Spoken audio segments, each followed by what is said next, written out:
yang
Assalamualaikum warahmatullahi wabarakatuh.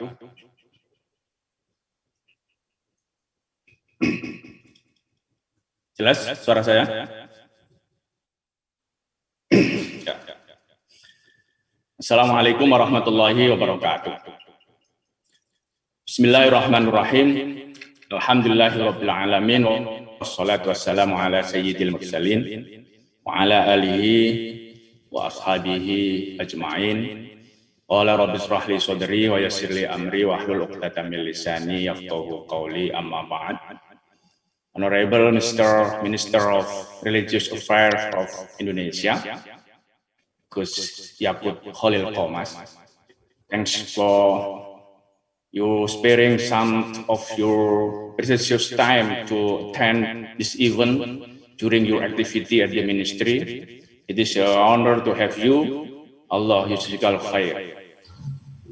Honorable Vice Rector of WIN Walisongo Semarang, Honorable Dean and all faculty member in the Faculty of Dakwah and Communication in Islamic Higher Education in Indonesia, the Honorable Dean, Vice Dean of all faculties, directors, and also Vice Director and Postgraduate Program, Honorable the Head of Institution and the internal audit unit of Universitas Islam Negeri Walisongo Semarang, respectable invited speaker, Associate Professor Florian Full from Emory University. Terima kasih Mas Pul yang hadir di tengah kita. Beliau tinggal lama di WIN Walisongo Semarang. The second, Professor Robert Hefner from the Boston University, Chris Shelby, PhD from the University of Washington, and also Dr. K.H. General Abidin Bakir from Gajah Mada University. And I also honorable all of the participants, ladies and gentlemen, in this Zoom, I see many colleagues in the University of Indonesia from WIN Jakarta, from WIN Bandung, WIN Surabaya, WIN 1 Tulungagung, WIN Cirebon, YN Batu Sangkar, YN Palu, YN Lok Semawe. This is my colleague. Thanks Pak Rektor, Dr. Daniel yang hadir secara langsung di forum ini. And distinguished participant and guests, ladies and gentlemen.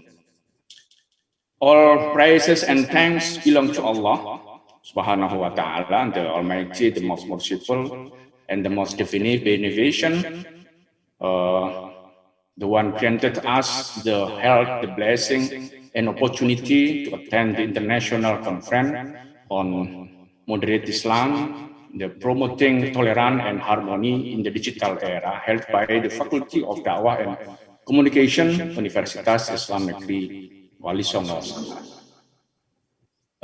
Secondly, may the peace and blessing of Allah be on the last prophet and messenger, Allah Master Muhammad sallallahu alaihi wasallam, his companions, and also those who follow in his footsteps until the end of the time. Dear guests, ladies and gentlemen, on behalf Universitas Islam Negeri Walisongo Semarang, I would like to welcome you all either directly or virtually, especially for the respectable invited speaker, participant from the overseas, as well as participant from Indonesia. We welcome you with the warm greetings. Welcome you to Universitas Islam Negeri Walisongo Semarang, our smart and green campus. Thank you for your support and enthusiasm to attend this conference.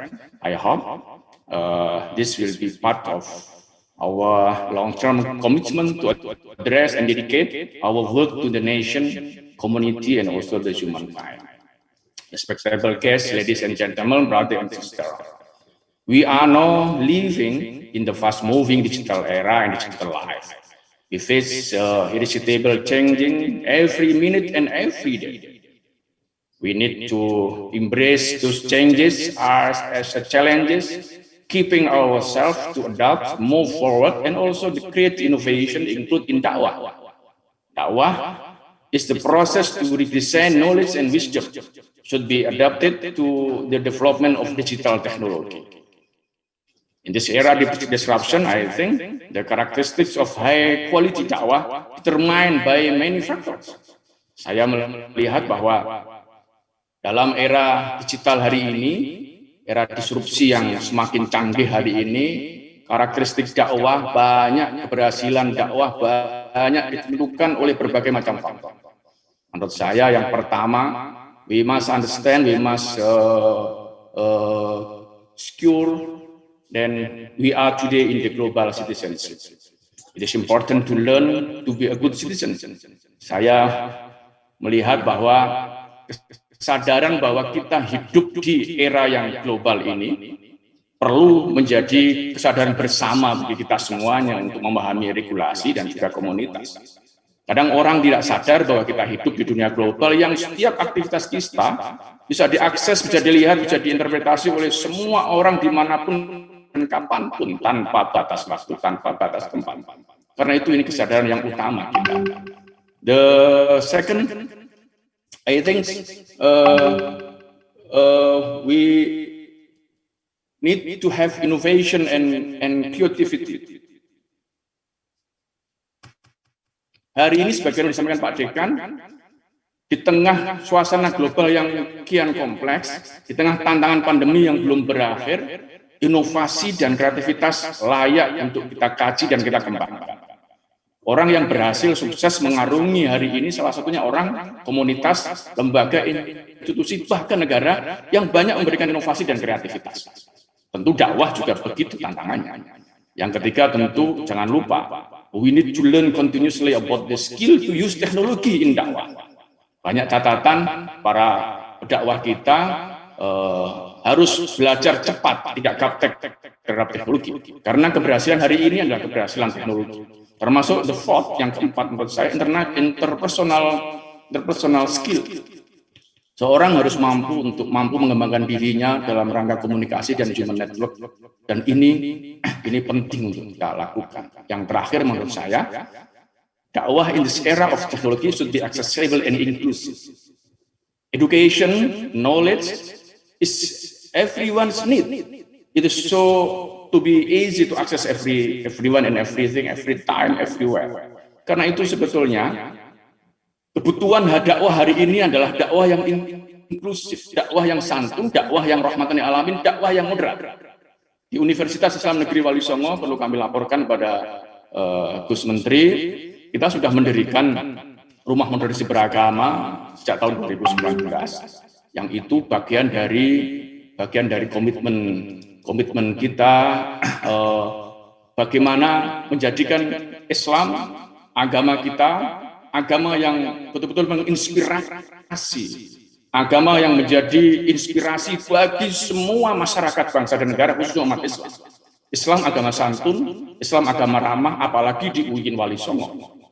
Nama besar Walisongo bukan sekedar nama sembarangan, itu nama yang penuh barokah. Kita harus ngalah barokah dengan nama kebesaran Walisongo.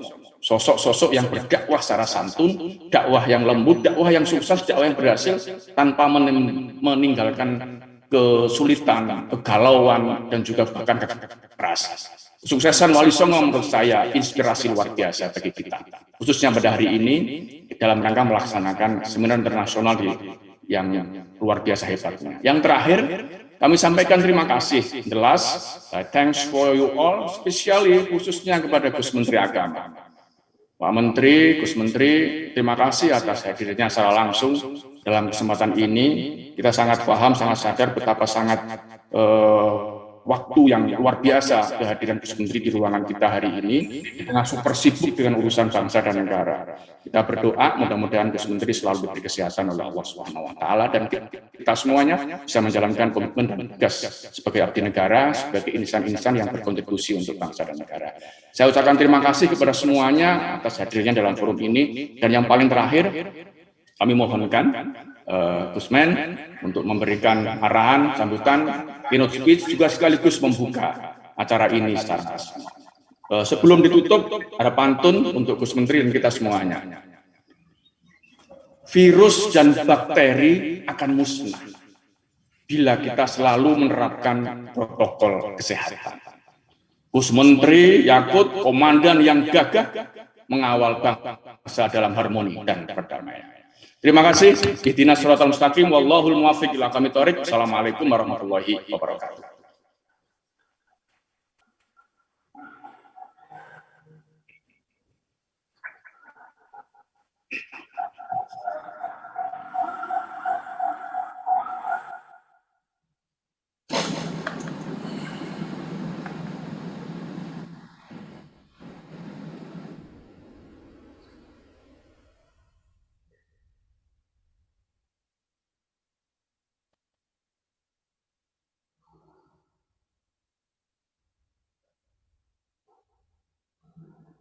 Terima kasih.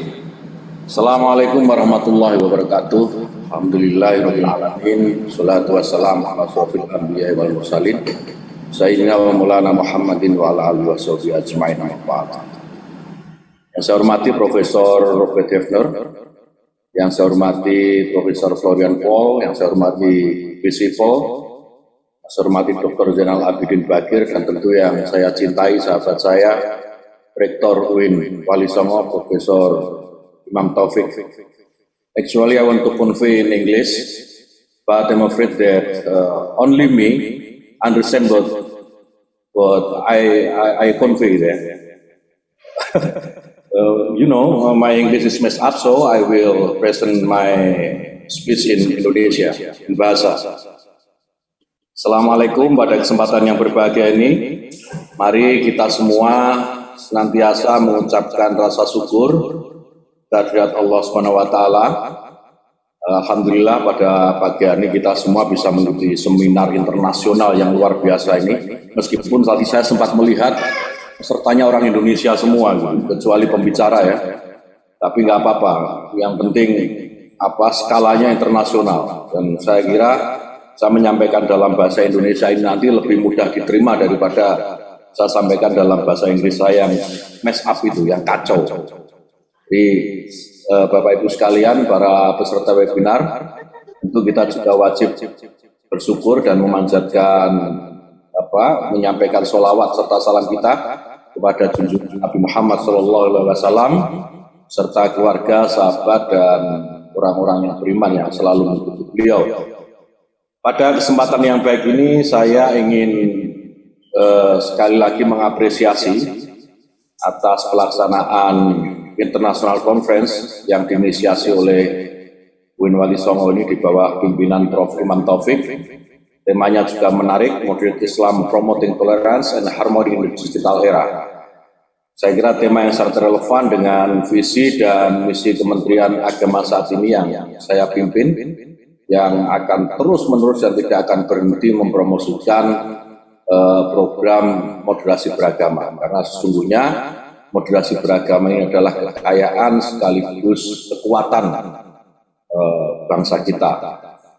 Tema moderasi beragama ini sebenarnya sudah banyak juga didiskusikan oleh para akademisi, oleh para peneliti, dan tentu expert gitu ya, dari latar belakang yang berbeda, dan dirasakan bahwa pemahaman, sikap, dan perilaku keagamaan yang tidak ekstrim ini terus-menerus mendapatkan dan menghadapi tantangan.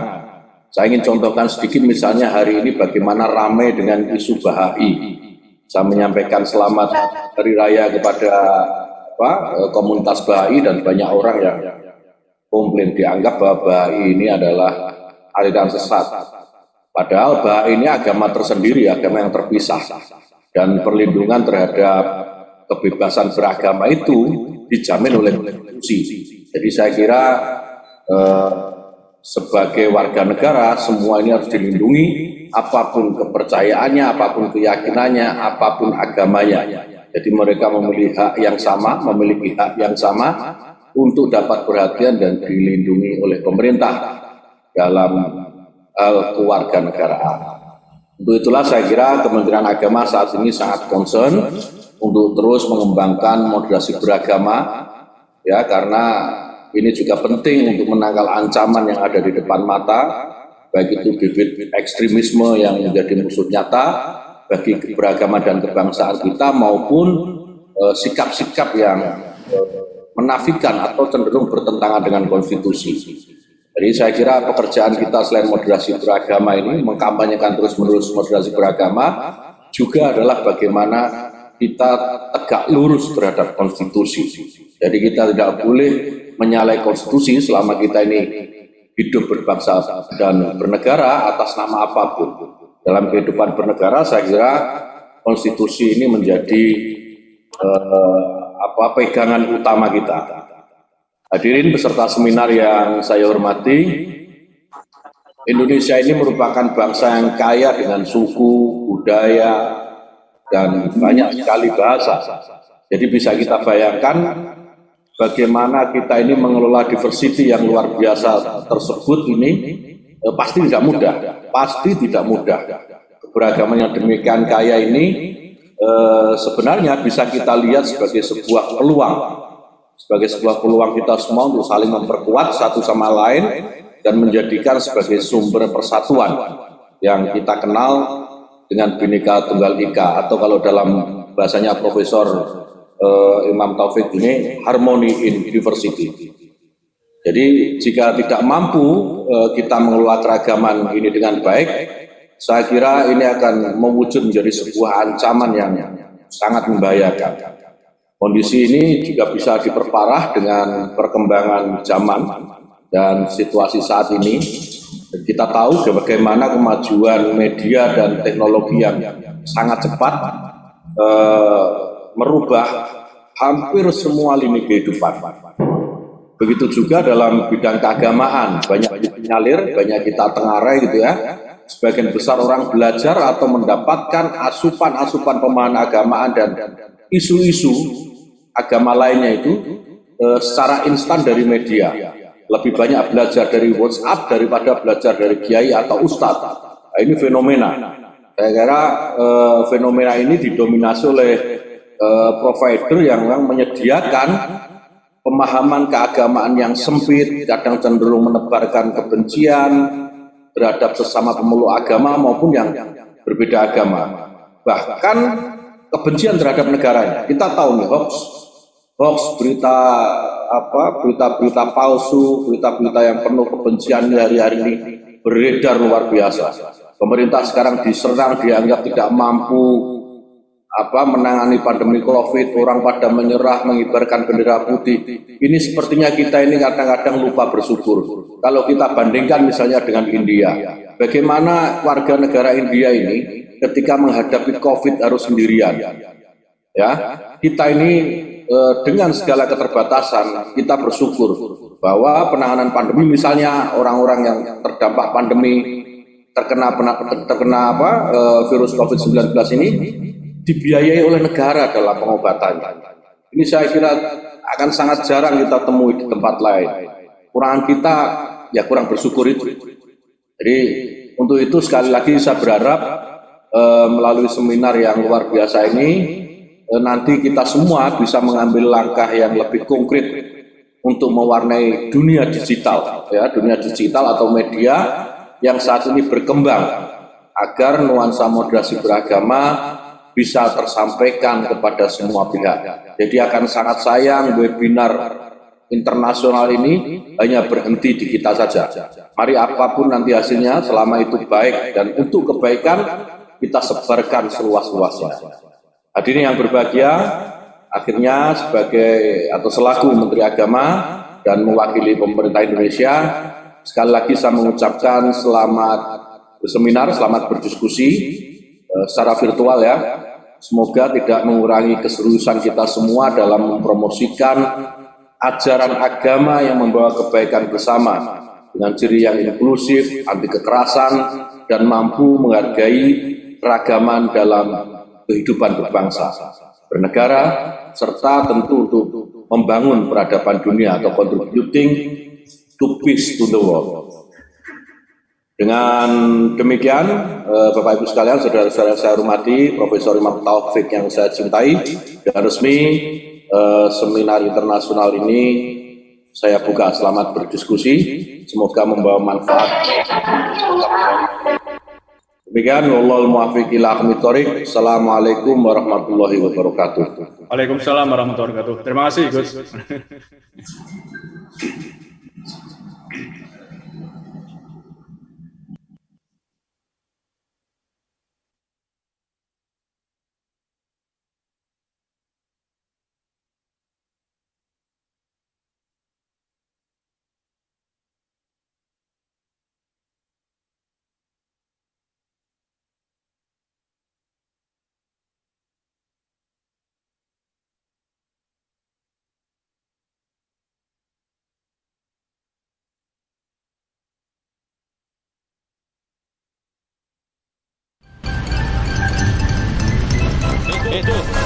Emang tenang? Ora tenang piye to kowe ngerti dhewe semenjak ponakanku kuliah ning Walisongo ora tau bali. Gek apa? Ngerti dhewe berita paling anget kae. Ono bom bunuh diri arang kae lho. Barangan kowe, ora mungkin mahasiswa Walisongo Semarang koyo ngono. Kampus iki terkenal kampus moderat. Saya dicek sih. Emangnya kowe kenal karo karyawan kene po? Karyawane Pak Rektor kene karo aku kene. Wah, kenal apa? Salaman. Wah, kowe.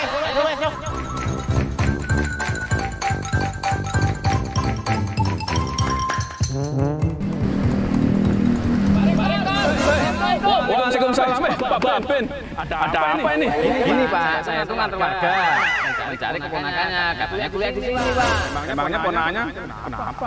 Ini Pak Rektor, ponakan saya semenjak kuliah di Walisongo jadi gak betah di rumah. Mungkin ponakanmu nek kene udah pacar, dadi malah sing omah. Jadi arep kuliah ning Walisongo iki golek ora golek mantu. Iya. Emangnya ponakannya jurusan apa? Nah, di UIN ini jurusannya banyak, ada 48, 60%-nya sudah terakreditasi. Jurusan apa temanmu? Purworejo Semarang. Panak bis bae. Ya, ayo kita cari naik bis trek. Ya.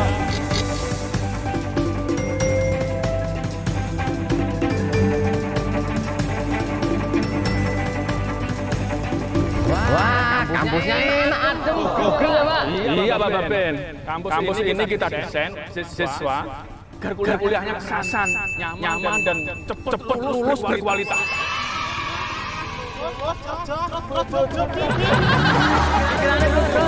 Ayo.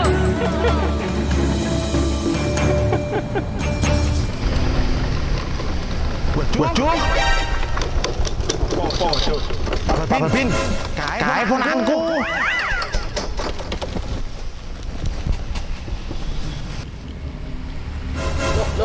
Pak Ades di sini. Lagi siapa tuh? Ponakanku.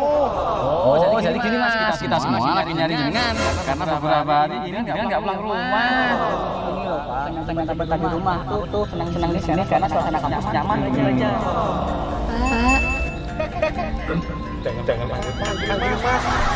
Pak, Jangan Pak Bin.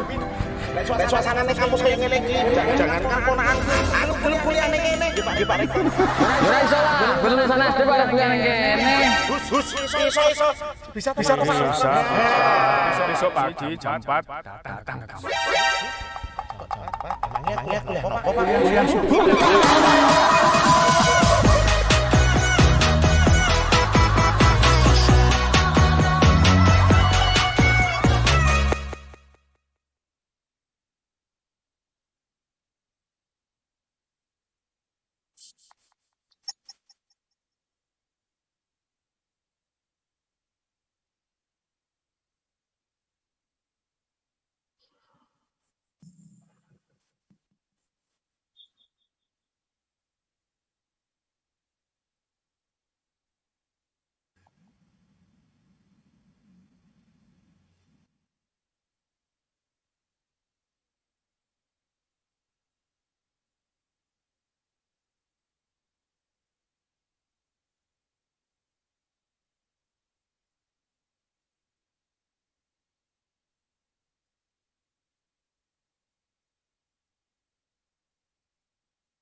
Sing acara ini kuwi.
I am here. I hope you can hear me.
Thank you very much. Good morning here from Atlanta. Selamat pagi dari Atlanta. I want to thank the organizers first for inviting me and letting me speak. I'm obviously partial, as you will have seen from the introduction, to Walisongo, given that I was lucky enough to spend a year there. So I'm very happy that we have continued opportunities to collaborate. So thank you to the organizers, Fakultas Dakwah and Communication, for inviting me. A big thank you also to the representatives from the ministry and from the rector's office for supporting this conference and for opening it in such a festive way. And then thank you, Utara, for the wonderful introduction and the moderation. I'll share my screen. I have a PowerPoint presentation here, so you get to see what I will be talking about. And we talk about the things that we pretend to know a little bit about, but certainly the things that we care about. And I do care very much about the study of religion within higher education. And so I want to talk a little bit about some of what I see inspiring developments in the field of religious studies in Indonesian state Islamic higher education in the WUIN system. But I also want to point maybe forward and push back a little bit in order to push our conversation on to some potential blind spots that I can detect from my vantage point and from given my specific interests. So some blind spots that I can also see in the way in which the study of religion is conceptualized, and where the study of agama can sometimes therefore become perhaps an unwitting tool to promote the interests of some over those of others. And so although our idea is to promote tolerance and harmony with our study, we might end up actually reinforcing dominant discourses that actually promote perhaps sameness and at the same time marginalize difference. So they do the exact opposite of what we intend. And so that's what I mean by the dimensions, the priestly and prophetic dimensions. You will perhaps see there a reference to the civil religion debate by some of the American scholars, from Robert Bella to Wisno and Martin Marty used this distinction as well, and I'll come to that in a second. So let me start by making clear that I'm certainly not a neutral observer of developments in perbandingan agama or the studi agama-agama departments in Indonesian state Islamic higher education institutions. As Butara said, I was a visiting scholar at Walisongo in the facultas. At that point, it was still called Usuluddin. And PA Perbandingan Agama was housed in that facultas. And so I had asked Fulbright to place me with the Prodi PA because of the historical significance of PA in promoting tolerance and harmony from the time of Mukti Ali onwards, but also in the post-Reformasi period. PA, as part, of course, of Perguruan Tinggi Agama Islam Negeri, but PA specifically as a prodi was certainly known beyond Indonesia, as Herman Beck called it once, a pillar of social harmony.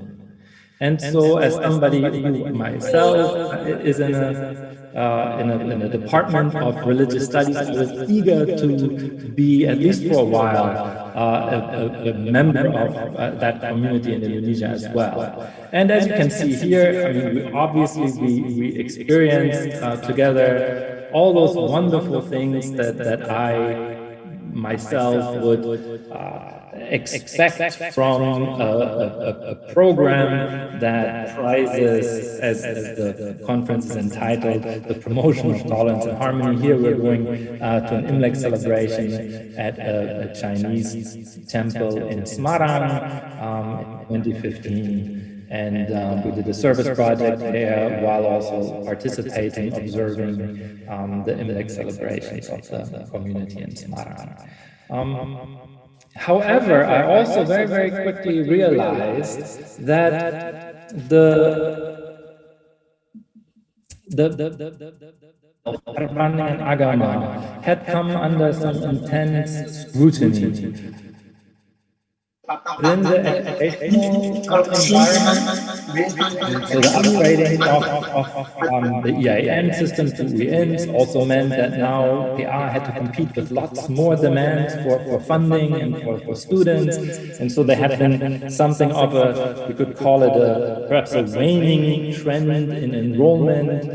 Parents and students were asking, what kinds of qualifications do I receive when I enroll in PA? And so this, the idea that all of our disciplines, our fields now have to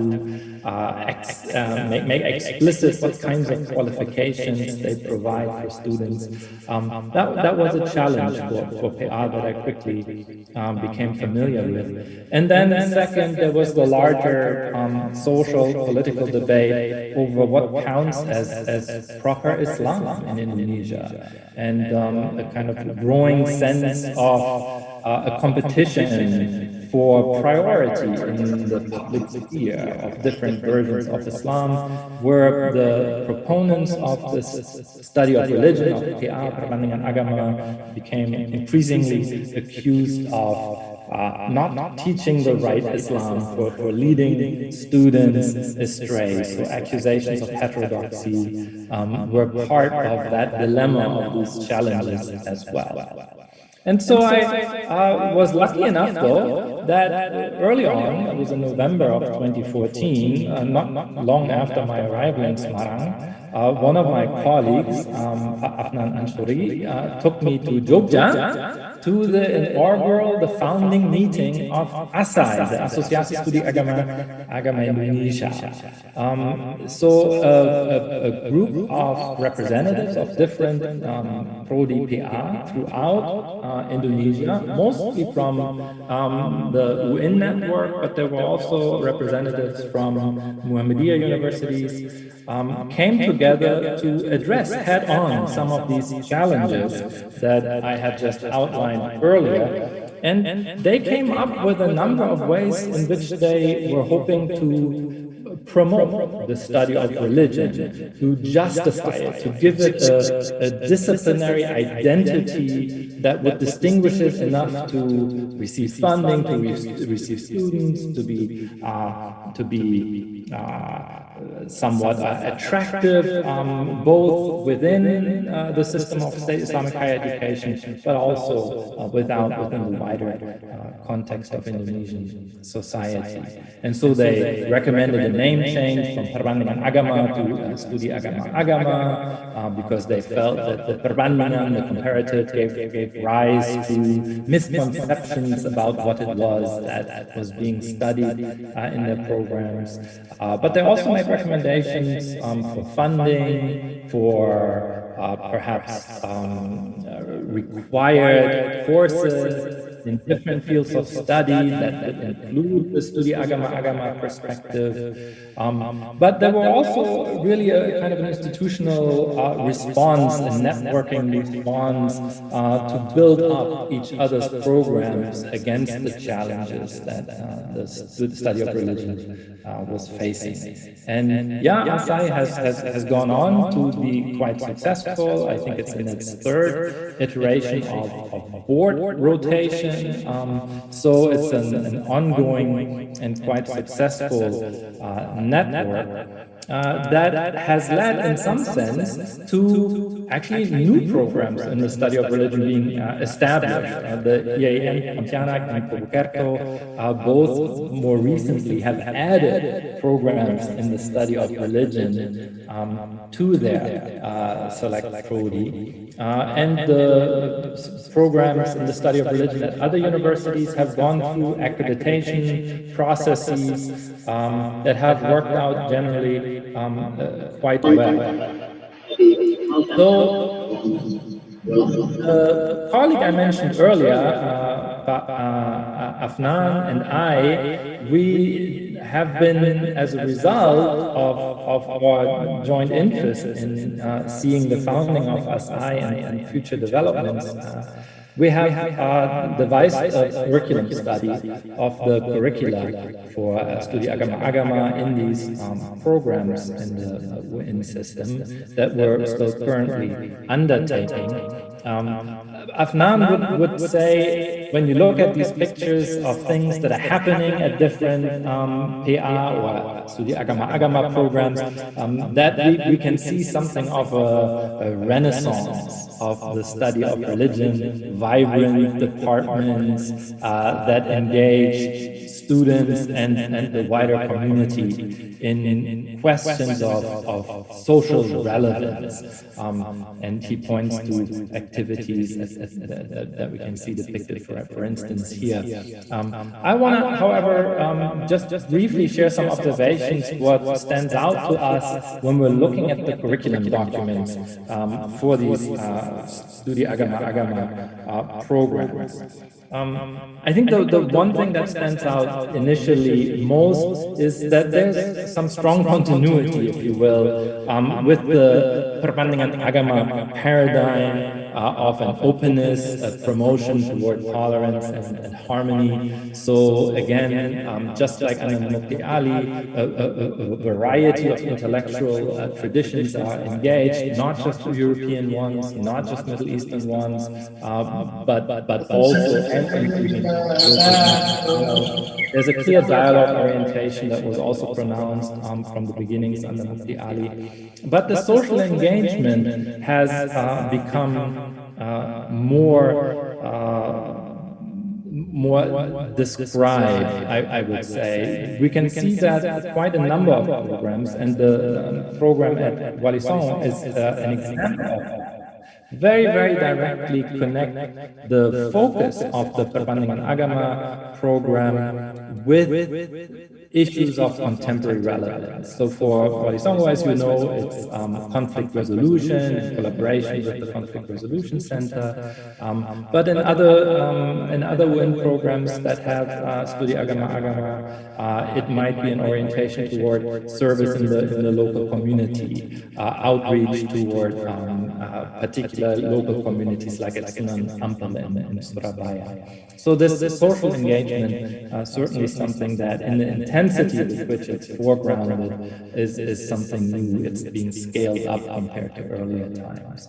There's also a broader range of traditions that are being studied and engaged than under Mufti Ali, and maybe something that carefully we could call a more egalitarian view of the non-recognized traditions. So at least those that don't have the official status of Agama.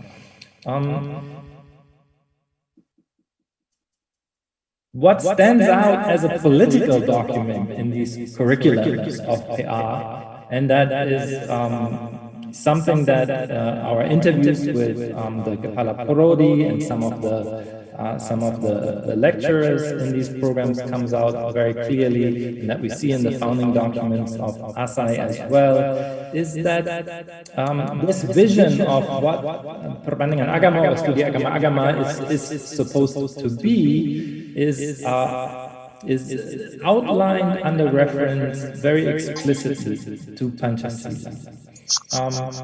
And so on the one hand, I would say that's not surprising. We see this in other spheres in Indonesian society as well, because it conveys a strategic advantage to proponents of Studi Agama and their version of Islam, when it can be tied to established and still quite powerful cultural norms such as Pancasila. So there's certainly a way in which tying the confessional understanding of Islam that SAA proponents share to the established, we could call it de facto civil religion in Indonesia.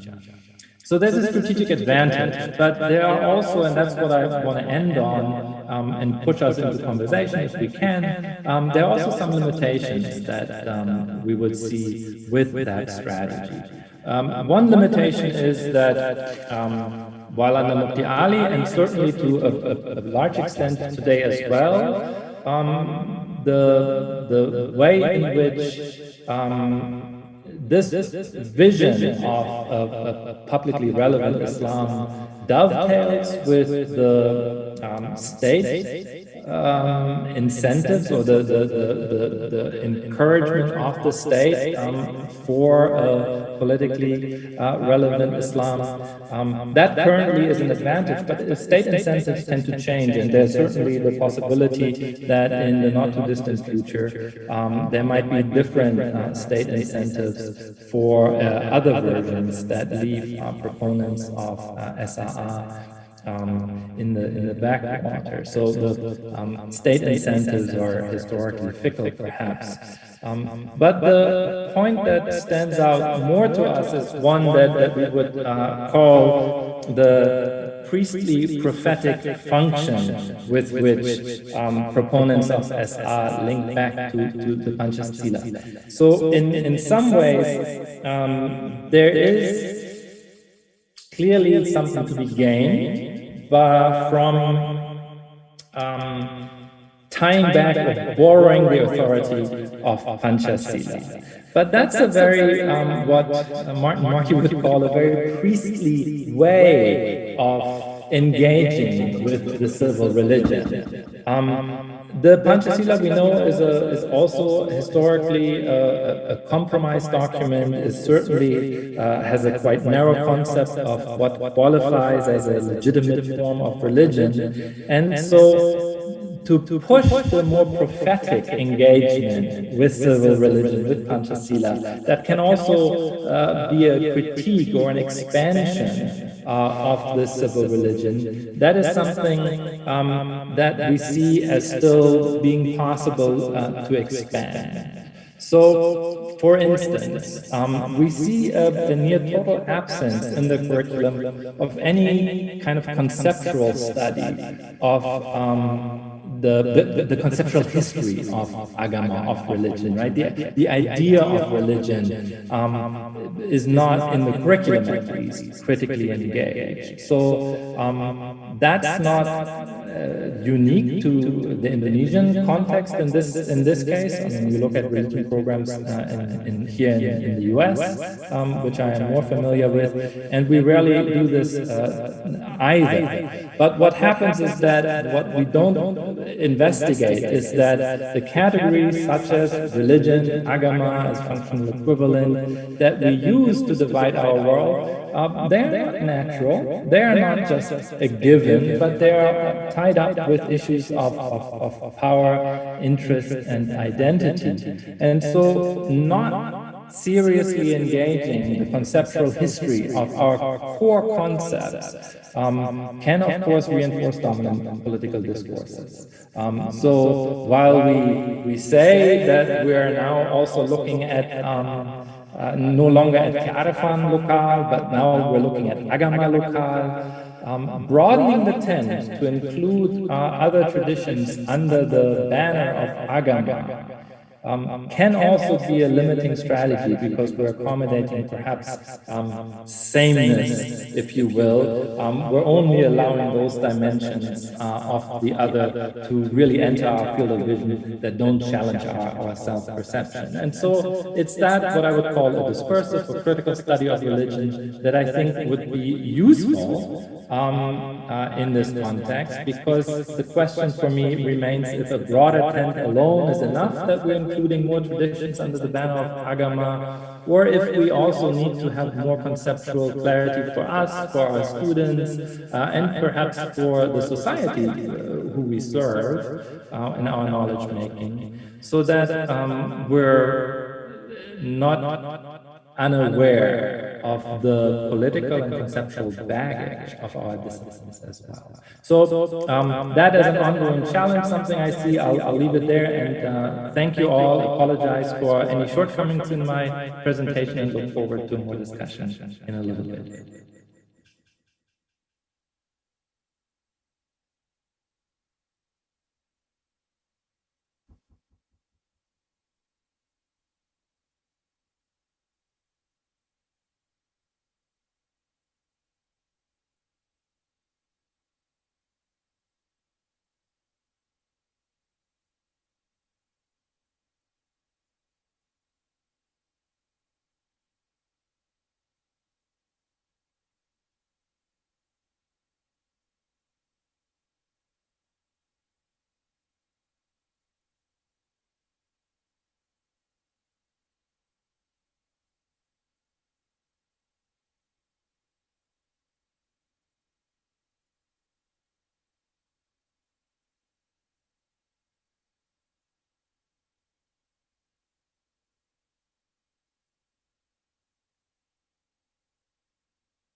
Nggih.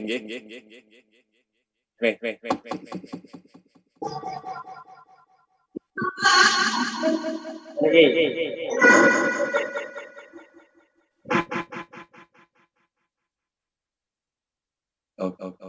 Baik ya. Terima kasih. Suara saya bisa didengar? Tanpa itu echo. Oke.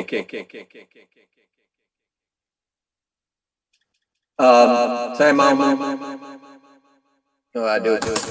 mengucapkan terima kasih atas undangan ini dan mengucapkan terima kasih kepada wakil dari Menteri Agama dan juga kepada Pak Dekan dan Pak Dekan dari Supena yang kalau tidak salah adalah convener dari program ini, dan saya akan berbahas dan saya juga mau mengucapkan terima kasih kepada bapak dan ibu-ibu dan saudara-saudara sekalian atas undangan ini yang saya muliakan. Saya mungkin hari ini akan berbicara baik dalam bahasa Indonesia maupun bahasa Inggris. Jadi nyuwun sewu nggih menawi basa Jawi betul saged malih dados ngangge Inggris utawi menapa nika bahasa Indonesia. Oke. Suara saya bisa terdengar? Yeah. Okay. When I received the invitation, I wasn't sure what language I was supposed to speak, so I just put some brief thoughts together, and I didn't prepare a PowerPoint because I thought we were primarily going to be discussing in a somewhat more informal manner. Jadi saya pakai bahasa Indonesia dan bahasa Inggris, dan komentar saya sangat singkat. So I want to begin today, though, by emphasizing, by locating Indonesia di seluruh dunia. Dan tantangan toleransi dan kerukunan itu jelas, bukan satu yang ciri khas Indonesia. In fact, the challenge is living together in deep pluralism, as it's sometimes called. Pluralisme dalam ataupun kebinekaan dalam itu merupakan salah satu tantangan yang dialami di seluruh dunia. Kita tahu sejak tahun 2011 ada yang disebut Arab Spring, musim semih di Arab yang dengan kecualian Indonesia semua gagal. Lain dari proses transisi kembali ke Indonesia, ke demokrasi di Indonesia, gagal semua dengan kecualian Tunisia. Dan belakangan ini, minggu ini, Tunisia pun mengalami tantangan lagi. Baik di sebagian besar dari negara-negara Arab, terutama belakangan ini ada banyak pengamat politik dan agama yang menegaskan bahwa ada semacam krisis kewarganegaraan di negara-negara itu. Tapi problem ini, tantangan ini sekali lagi bukan ciri khas, tidak sama sekali ciri khas Indonesia atau negara Muslim. Dan maaf juga saya harus tegaskan, ini hari ini saya mengalami kecelakaan, jadi my face is not very good looking tonight. Oke, maafkan ya, ini ada kecelakaan tadi kemarin. Kalau kita pindah ke negara-negara yang mayoritas Hindu, yang saya maksudkan jelas India. India adalah negara demokrasi yang terbesar di Indonesia, yang menjalankan di seluruh dunia, yang menjalankan sistem demokratis selama lebih dari 50 tahun dengan baik. Tapi dari dalam sistem demokrasi itu, belakangan ini, sebetulnya lebih dari 20 tahun yang lalu, timbul sebuah gerakan majoritarian yang disebut Hindutva. Dan salah satu ciri khas dari Hindutva adalah Islamofobia pada tingkat yang luar biasa besar. di Rohingya di Myanmar belakangan ini, dan di Sri Lanka pun. Dua negara Buddhis Theravada, kedua negara ini juga mengalami sebuah tantangan pluralisme, tantangan kebinekaan. Dan juga sekali lagi salah satu ciri dari tantangan itu adalah naiknya timbulnya Islamofobia juga, terutama terhadap di Myanmar, orang Muslim yang Rohingya. Tapi tidak hanya di situ pun, kalau kita sekarang pindah fokus ke negara-negara Barat, negara-negara yang sering mau menganggap diri negara demokratis, kadang-kadang mereka mau dianggap negara liberal sama rata. Belakangan ini juga, dan tidak hanya belakangan ini, tapi selama 20 tahun terakhir ini, kita melihat bahwa ada tantangan kemajemukan, tantangan kewarganegaraan yang drastis, yang serius juga. Tapi itu di Perancis dengan naiknya National Front Nasional, di Belanda dengan beberapa perkembangan belakangan ini, di Austria, apalagi di Amerika Serikat di bawah pimpinan Donald Trump yang juga main kartu agama, main kartu nasionalisme Kristen, di mana makna dari konsep Kristen itu dikosongkan, menurut saya dikosongkan, saya pakai bahasa yang sedikit kasar, dikosongkan seolah-olah itu menjadi simbol saja, simbol nasionalis saja, tidak mempunyai inti yang agamis, yang benar, yang adil, yang fair, yang benar. So what are we to do in this situation? It's not just, therefore, in Muslim majority countries that we see a challenge of pluralism. And it's certainly not just in Indonesia. Because in many countries, whether it's in Southeast Asia, whether it's in Europe, whether it's in the United States, we see around the world processes of social mobility, processes of new social media. Anda, bapak-bapak dan ibu-ibu semua di sini adalah dari Fakultas Dakwah dan Komunikasi, jadi Anda pasti tahu bahwa salah satu faktor di dalam naiknya krisis kewarganegaraan di sebagian besar dari negara ini adalah bentuk public forum yang baru melewati social media, medsos, yang mengajak sebuah partisipasi yang sebetulnya dapat menghindari intimacy, sociability yang ramah, dan target segment of the market, of the communications market, in a way so as to invite a coarsening of public discourse, a coarsening of public knowledge, a coarsening of the way in which we understand our faiths, be it Islam, Christianity, Buddhism, a coarsening, dikasarkan. Nilai-nilai itu dikasarkan melewati sebuah populisme epistemologis, an epistemological populism. This is a characteristic of this crisis of citizenship, of this crisis of national culture that we see in many countries around the world. And it's in this setting, I think, that Indonesia has a positive lesson to argue. Many people, when I first began studying Indonesia, this was lebih dari 40 tahun yang lalu, atau 40 tahun yang lalu, saya terjun ke lapangan di Indonesia. Dan saya ingat selama sebagian besar dari 40 tahun itu, sebagian besar dari pengamat internasional sangat skeptis. Waktu saya menegaskan bahwa sebetulnya Indonesia mengalami suatu proses tidak hanya setelah 98-99, tapi sebelumnya sebuah proses intelektualisasi agama, intelektualisasi studi agama seperti yang ditegaskan itu tadi oleh Pak Paul. Saya sangat setuju dengan presentasinya.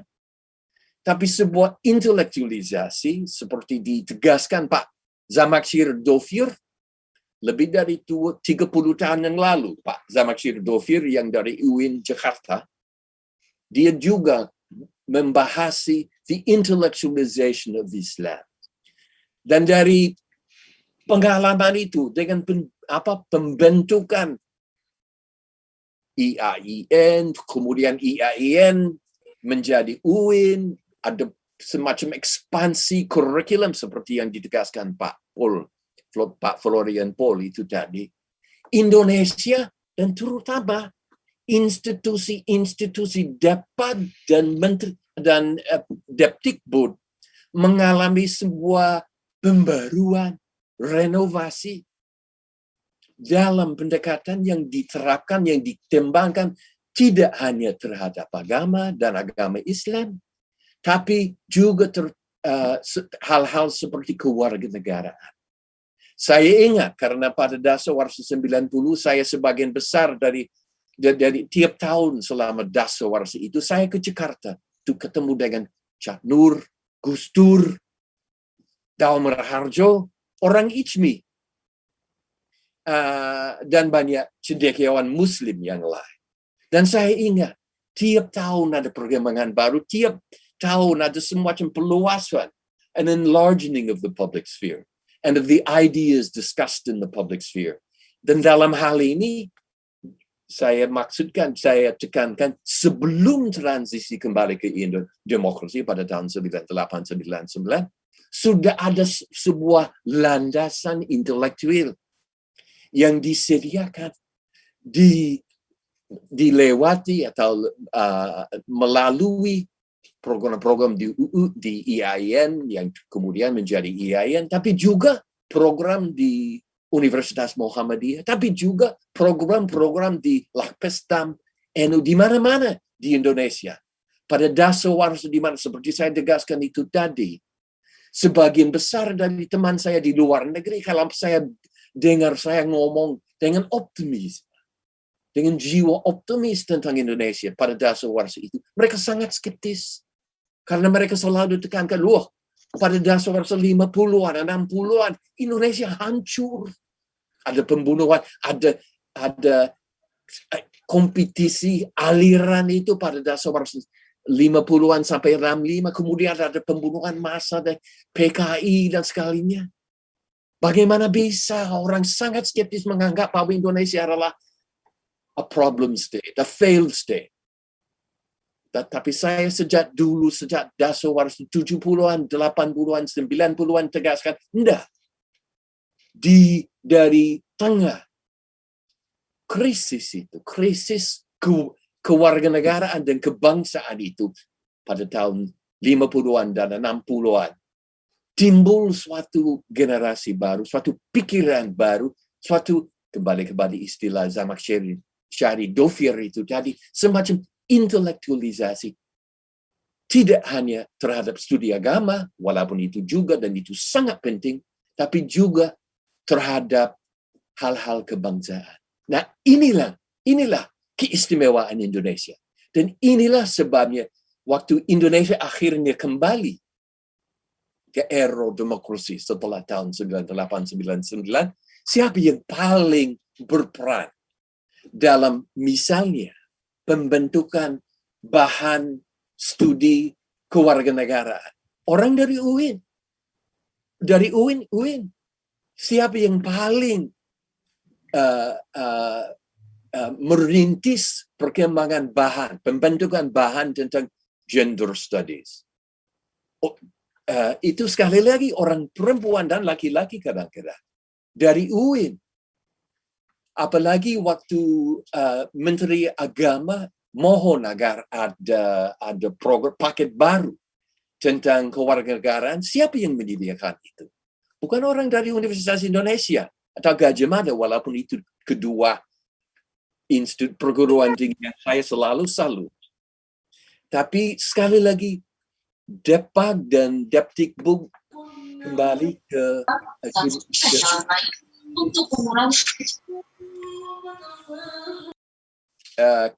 ke UIN.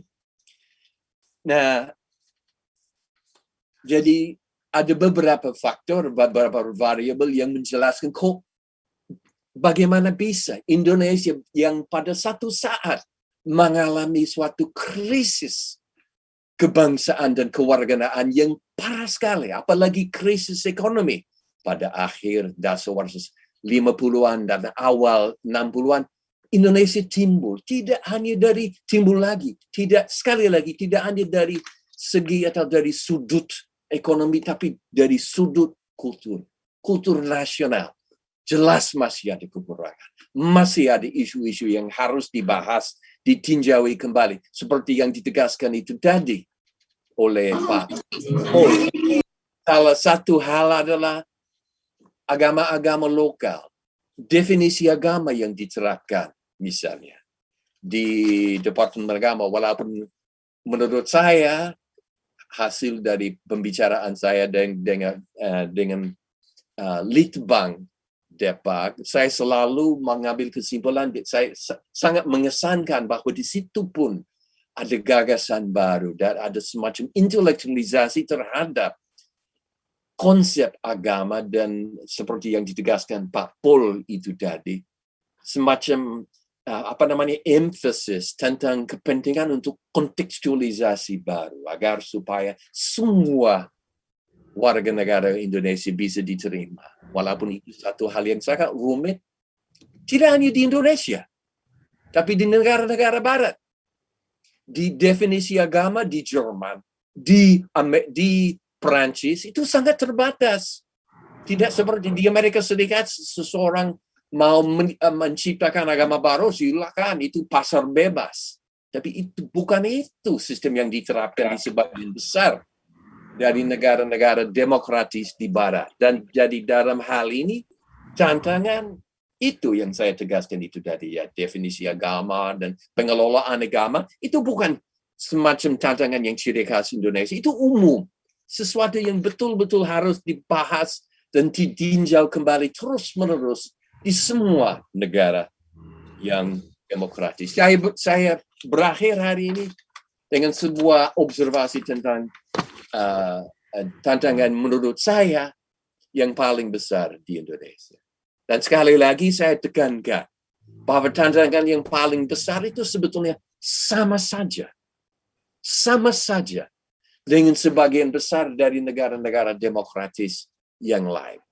Selalu ada kurangan. Yang satu itu adalah sistem patronage, patron clientism. Di mana-mana di dunia ini sama saja, baik di negara demokratis maupun yang tidak demokratis. Seperti di Filipina. Filipina ya setengah demokratis, setengah tidak. Tapi patronage di Amerika pun. Lihatlah Trump. Naiknya Trump. Jadi itu salah satu tantangan besar. Tapi yang paling mencemaskan mungkin adalah waktu sistem patronage itu, apa itu di Barat, di Filipina, di Muang Thai, Thailand, atau di Indonesia. Waktu ada semacam konvergensi antara persaingan ekonomi politik itu dan politisasi agama. Atau di Amerika, agama dan etnisitas. Itu yang paling bahaya. Karena perkembangan konvergensi itu, kerjasama itu antara patron yang sebetulnya mengutarakan kepentingan dia sendiri, dan kelompok-kelompok tertentu yang melihat bahwa, oh kalau saya kerjasama dengan wong gede itu, saya didukung terus-menerus. Sekali lagi, ini di mana-mana di dunia ini salah satu tantangan yang paling besar.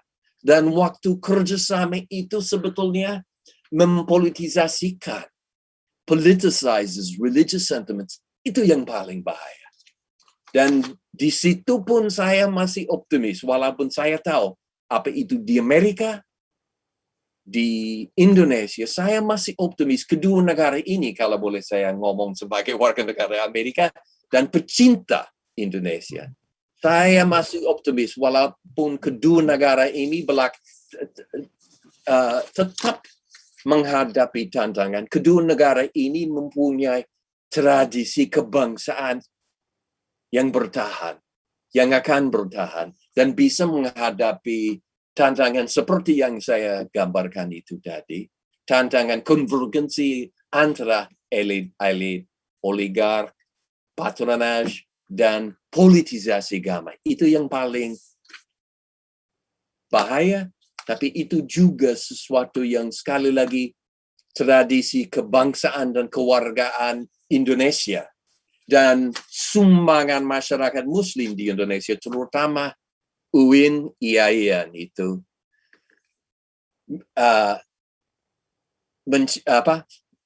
menjamin bahwa, atau menurut saya menimbulkan harapan bahwa itu pun, tantangan itu pun jelas akan dihadapi dan diatasi dengan baik, dengan kesamaratan, dengan jiwa nasional bangsaan. Cukup begini. Terima kasih. Sebab sugeng injing sudoyo, matur nuwun sangat.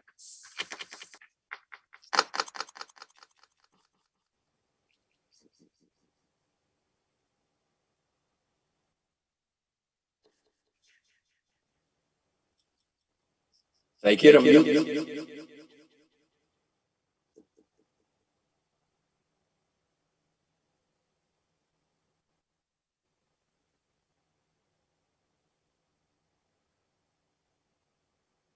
Masih mute?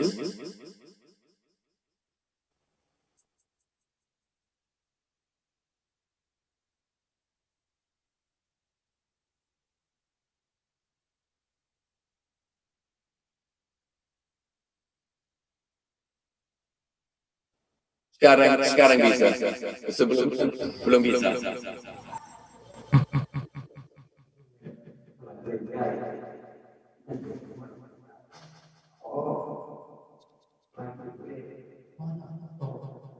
Enggak.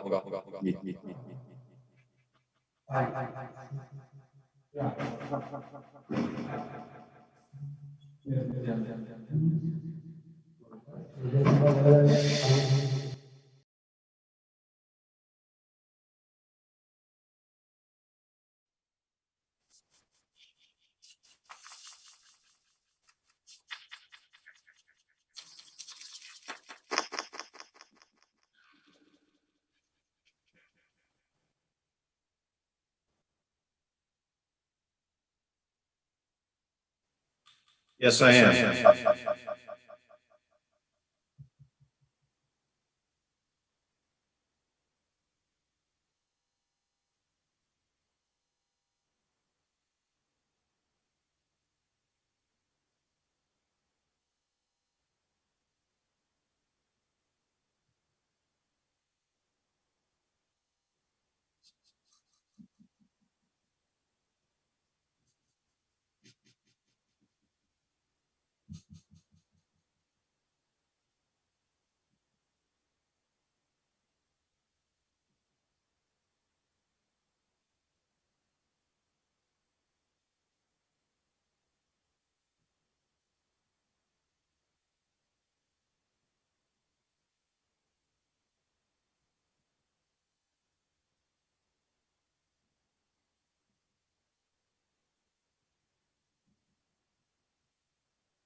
Thank you very much. Let me share my screen, and hopefully that works.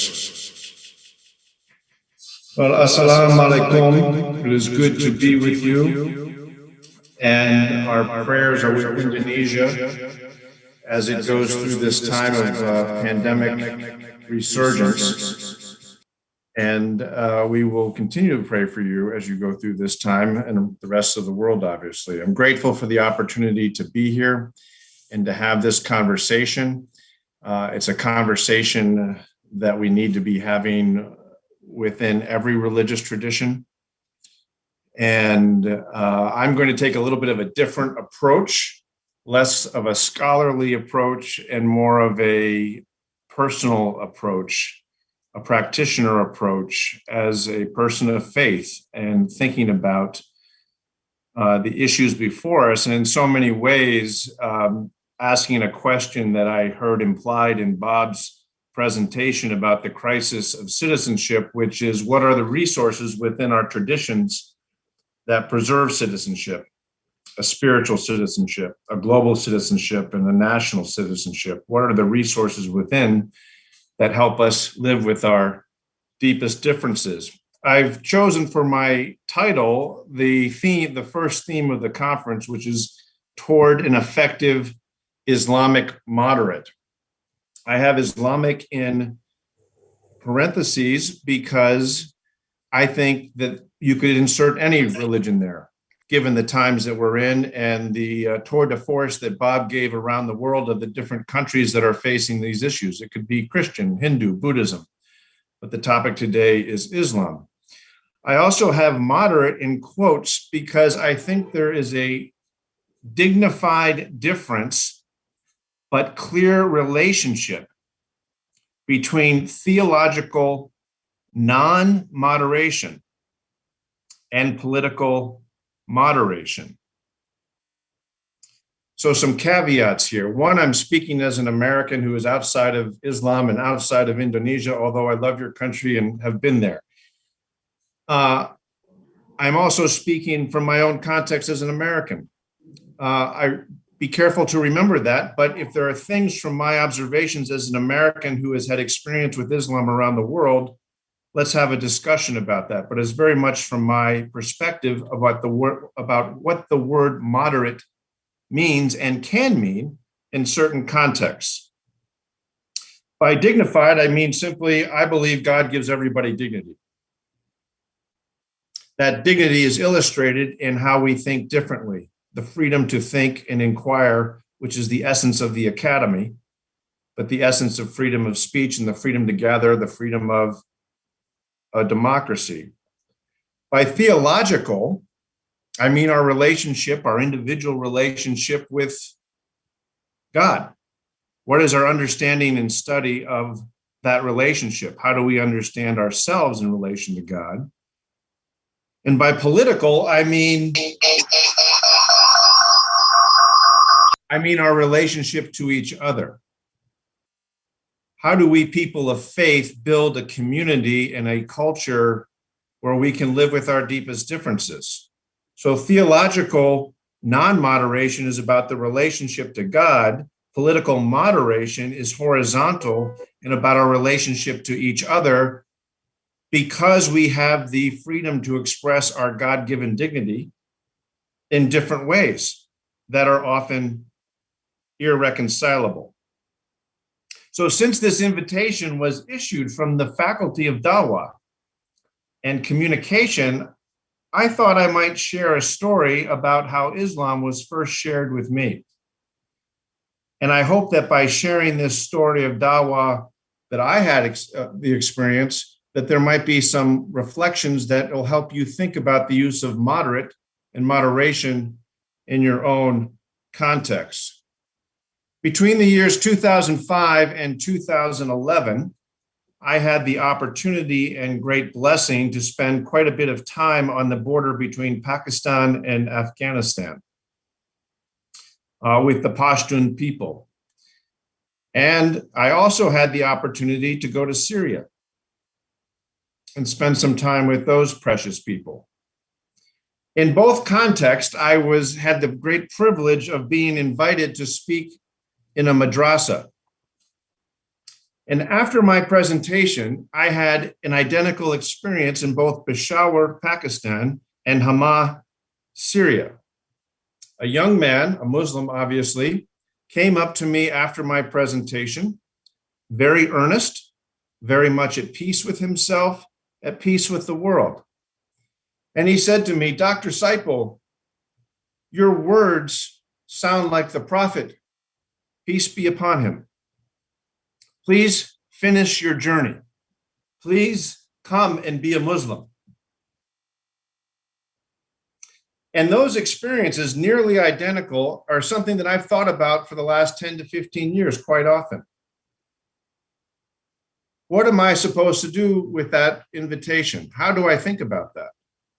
And so I want to share with you 5 reflections that I hope can contribute to our conversation about moderation. And here are the 5 reflections from those 2 experiences in Pakistan and Syria.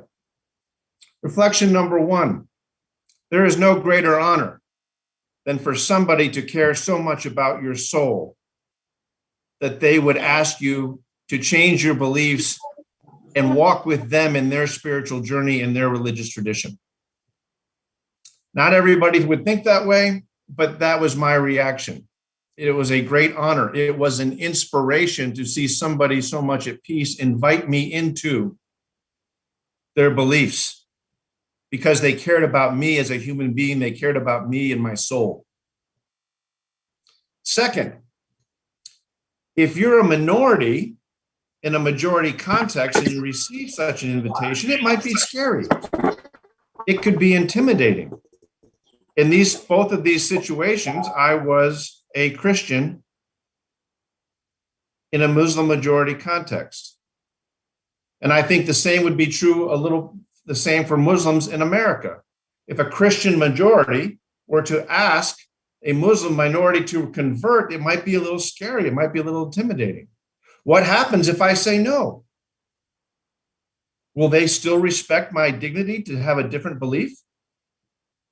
Even as I respect their responsibility to share that belief, especially among Christians and Muslims, there's a responsibility for Dakwah. And what about if the context is fragile?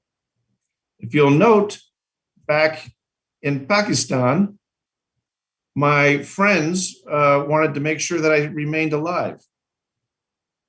There was the threat of violence, and I got to be very good friends with my guards that accompanied me from Peshawar down to Banu, near the tribal areas. It can be intimidating to be asked or invited to join another faith in a certain context, in a certain manner. It's totally normal and totally natural. My third principle is the principle of moderation. And that is simply this. If someone has the desire and the motivation to invite somebody else to change their belief, that desire is usually rooted in a view of the world where they have an exclusive view of truth, a truth that is objective, a truth that exists beyond our perception of it and the many perceptions of it. How do we think about that? Because that's not a moderate position, theologically. And the truth is, I'm not a moderate Christian, theologically. I believe that Jesus Christ is the way to heaven. That is my position. But what do I do with that? How do I think about that? And to hold an exclusive truth claim, and this is very important, does not mean that I'm an extremist. I can be an exclusivist without being an extremist. Christians, Muslims, and Jews will never agree about Isa al-Masih, as it says in Al-Quran Kareem, as it says about Jesus the Messiah in the Holy Quran. But can we have a conversation about those exclusive truth claims? I responded in both cases in Pakistan and Syria, said, I am honored by the invitation. I cannot change. But I would love to have a conversation with you about why you believe what you believe and why you want to invite me to change. Would you be open to that? Which then begs a question, the fourth question or fourth reflection is, what is my identity if I take my faith seriously and if I have an exclusivist truth claim? Can I understand truth the way I do and yet still believe that my faith commands me to love my neighbor as myself? Can my identity in an exclusive truth claim be rooted in a neighbor that does not believe as I do? And I think this is the fundamental question for many of us who have exclusive truth claims. Can we be theologically immoderate and, as a result, precisely politically moderate because we have an exclusive claim that issues an inclusive invitation. Fifth reflection from my experience with Dakwah in Pakistan and Syria. How do we come to understand living together? And for me, there's a fundamental question for policymakers, but also for practitioners. Is the goal integration or is it assimilation? For me, at least, assimilation means that the minority, ethnic group or religious group, has to believe and act and think like the majority. Integration, however, says we want you to bring the very best and essence of your identity to the table. Integration suggests that it's the responsibility of the majority ethnic religious group to provide the table and to protect and respect the right of non-majority religions and ethnic groups to have a seat at that table, to be included. So how do we live with this dignified difference that is theologically immoderate, but politically moderate as a result? So by way of summary, here's what I believe. I believe God has a plan, and that plan includes diversity, the presence of difference. But I also believe God wants us to engage that difference. As a Christian, I believe, and I think many of my Muslim friends believe, they honor God when they allow folks to think however they want to and have the freedom to change. Even as my Muslim friends hope that I become a Muslim, and my Christian friends, I hope my Muslim friends will become Christians. But I leave that to God. So in other words, I'm not moderate theologically and therefore moderate politically, and therefore in a position to agree to disagree agreeably about theology. And I think this is the resources from within our traditions that have to be brought to the fore if we are to solve the crisis of citizenship. Now, this is very ethereal, perhaps, and let me return to the practitioner perspective. And what does this look like? I want to give you some examples from America and Pakistan and Uzbekistan in closing. But first, I should ask, from your own tradition, as it were, what does this idea taste like?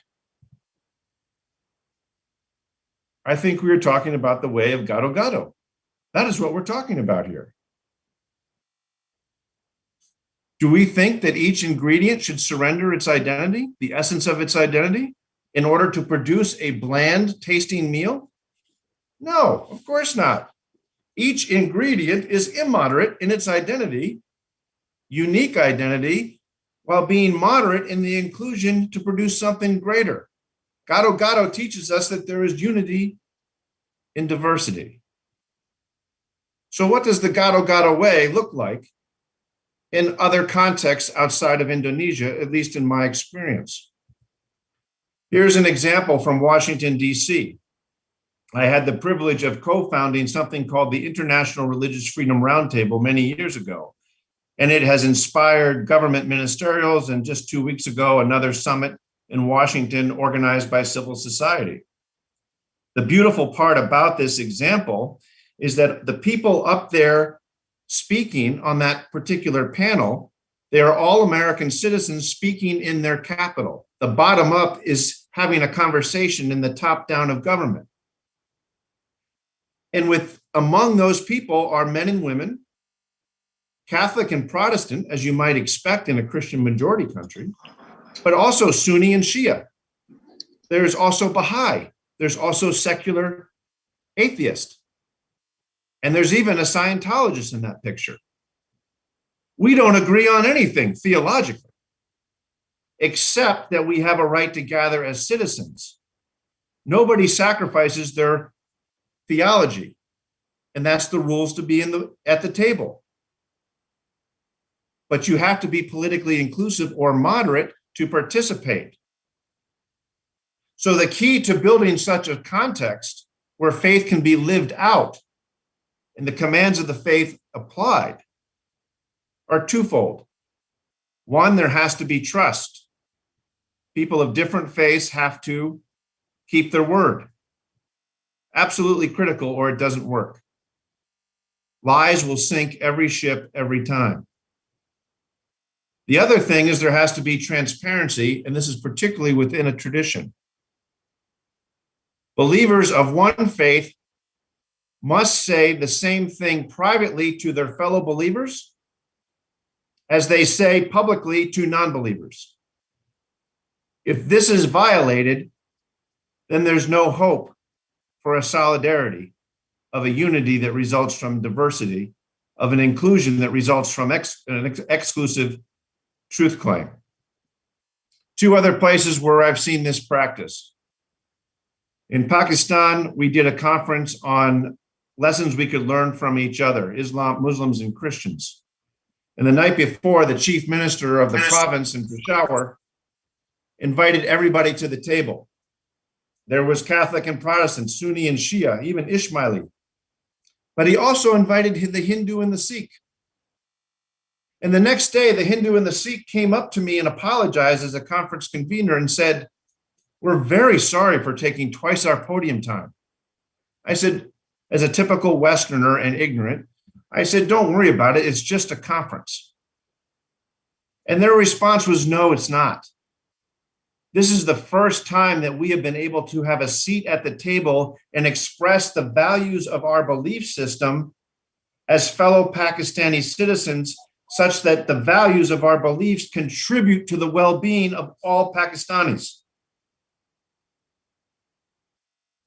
We were also able to practice this and develop this in Uzbekistan. It's another story for another time, but we were able to bring 40 Americans, pastors, imams, and rabbis to Uzbekistan to meet rabbis, pastors, and imams there. And we went to the tomb of Imam al-Bukhari, who of course collected the sayings of the Prophet, peace be upon him, the ahadith. And we learned about our irreconcilable theological differences, as well as our common values that enable political moderation. And we had fun. What you see here are pastors, rabbis, and imams talking about common challenges that face their city. How do they serve the city that they live in? How do they be good citizens together? And we had a lot of fun laughing. So let me conclude with one more slide, and forgive me for perhaps some self-promotion, but I've been spending a lot of time thinking about this, and we've got a book coming out at the end of the month, end of the year. 30 different chapters from different regions and religions around the world about the skills and competencies of engaging the other, of remaining theologically immoderate in our relationship to God and holding an exclusive truth, and therefore politically moderate and issuing an inclusive invitation for everybody to have a seat at the table. It's a wonderful set of scholars and practitioners who share these views about how to engage one another without sacrificing your identity. Thank you for your time.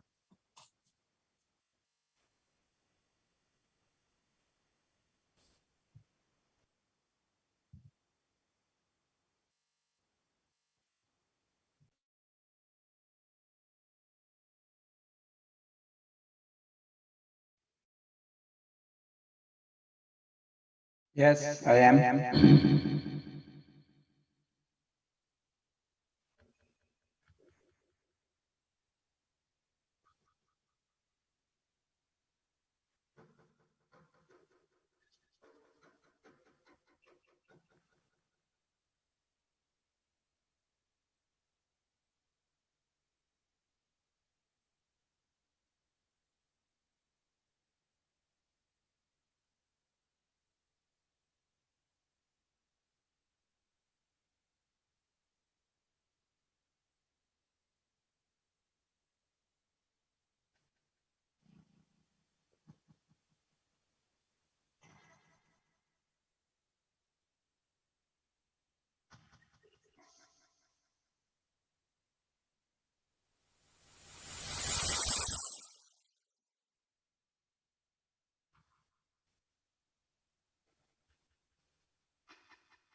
Yes.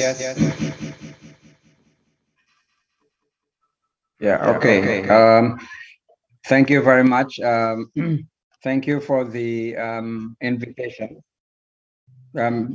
Yeah, this will be a more enjoyable occasion if we are to meet in person, but nevertheless, it's still, yeah, I'm happy to see familiar faces here as speakers as well as among the attendees.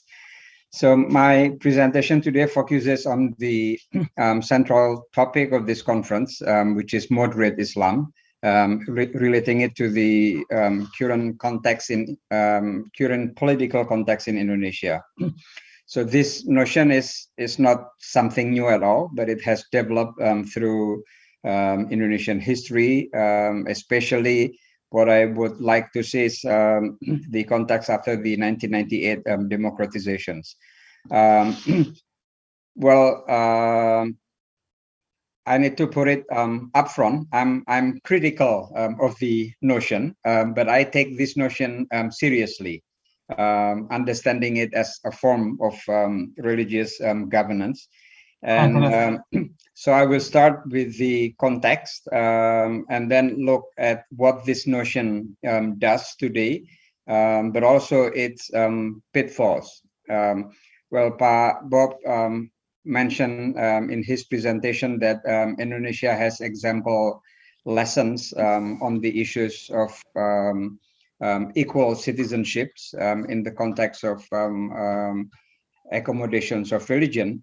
So in the end, I would like to ask what example Indonesia would give with this idea of Islamic moderation. So I will share my screen, and probably following Bob, I will use both Indonesian and English.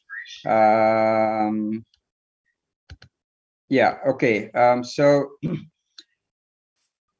the first context, I want to start with the context. Moderate Islam is not a new term at all in Indonesia. It has developed in different contexts. It is more prominent since year 2000. Well, probably as a form of formal government policy, we heard about it in the Ministry of Foreign Affairs. In 2002, it established a public diplomacy directorate, and one of the its main strategy is what it calls as empowering the moderate, and that means promoting moderate Islam.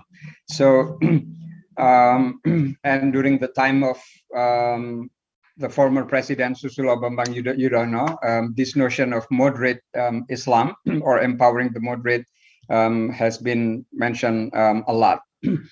Now, the context today, well, in the current government of Jokowi since 2014, after Susilo Bambang Yudhoyono, is rather different, I think. And partly it owes to the more prominence given to this notion of moderasi beragama, or I translate it as religious moderation. It was initiated by the former Minister of Religious Affairs, Lukman Hakim Saifuddin, who was known as sympathetic toward religious minorities. A month actually before, well, this notion of moderasi beragama has been cooked in his ministry for some time, but it was only a month before he stepped down, a month before the new cabinet, the current cabinet. This book, Moderasi Beragama, was published. And more importantly, this notion of moderasi beragama or religious moderation, it is adopted in the RPJMN, the National Medium Term Development Plan, which means it becomes an official government program. It got lots of funding. And I think, well, in Walisongo, where we have this conference now, It is also has been discussed a lot, as well as in many other Islamic universities, but also in other non-Islamic institutions. So, what is religious moderation, as described in both the document of the RPJMN as well as in the book? Well, it is mentioned in the National Midterm Planning document. It is put as it is mentioned as a prerequisite of development, the strengthening of religious moderation to create religious and social harmony, and then to overcome intolerance. In the book of Moderasi Beragama, it's mentioned as the middle path, which is conceived as a position between the extreme right and left, the extremes of religious radicalism and liberalism. So liberalism is another extreme which it wants to avoid. So there is an acknowledgement that public religion is inevitable in Indonesia, and the government accommodates public religion. But in a sense, the form of religiosity should be moderate. And what is being moderate? Being moderate means it does not, it is not contrary to Indonesia's state ideology, Pancasila, etc., and civic values. It respects local cultures. It is tolerant of religious others. So a number of examples are mentioned. The book actually also has its own a kind of summary with many examples. So I think when we read the book, it's clear what it aims at. So religious moderation, all of this, tolerance, respecting cultures in line with civic values, they all sounds good. But if we look at it from the point of view of governance of religious diversity, is it a good governance? Here I'm critical of this notion for several reasons. First of all, religious moderation focuses on personal attitude. It pays less attention to the structural dimensions of the problems. What are the problems? Well, if we look at many research on Indonesian religious life, then we will see that the problems in terms of religious life is things like related to religious freedom, houses of worship, accusations of blasphemy, for example. These are some, of course, there's terrorism, etc., which is actually more a security issue. So I was thinking, how is religious moderation supposed to respond to these kind of issues, which I think now are important issues in terms of religion in Indonesia, such as defamation of religion or houses of worship? The answer, I think, it's clear, by nurturing a moderate religious attitude. So there is an assumption that if the people are moderate, then these issues will not arise. But part of the problem of the issues that we have actually, I think, are in the governance of religion itself, in the laws, some of the restrictive laws, which I will contend, actually they nurture intolerance. Well, if you accept this, then that means what is intolerant here is not the people, but the state. It's nurturing intolerance through certain laws. One of the best examples, I think, is the blasphemy law or the defamation of religion law, Undang-Undang Penodaan Agama. It's interesting if you see who usually love this law. It's not the moderate Muslims. NU, Muhammadiyah, they don't want to impose this law, persecuting people, accusing people of blasphemy, for example. But it is those who are not moderate or those who are conservative, the hardliners, they love this law, and they have been forcing the police to prosecute people based on accusations of blasphemy, for example. So this is state law. This is a formal law, and this is a law which I think is a good example of a law which actually nurtures intolerance and has been used by intolerant groups. So I think this kind of issues which the government have to deal with, and this is not dealt with in the notion of moderasi beragama. If you read the book, there is one part which mentions about this law, and that the law is potentially discriminative, etc. But then it simply says that, well, it's better to have a law than there is a vacuum of law. So there was no discussion about improving the law. How can we improve the formal religious governance so that it nurtures tolerance instead of intolerance? So this, I think, the notion of moderasi beragama lose sight of this issue.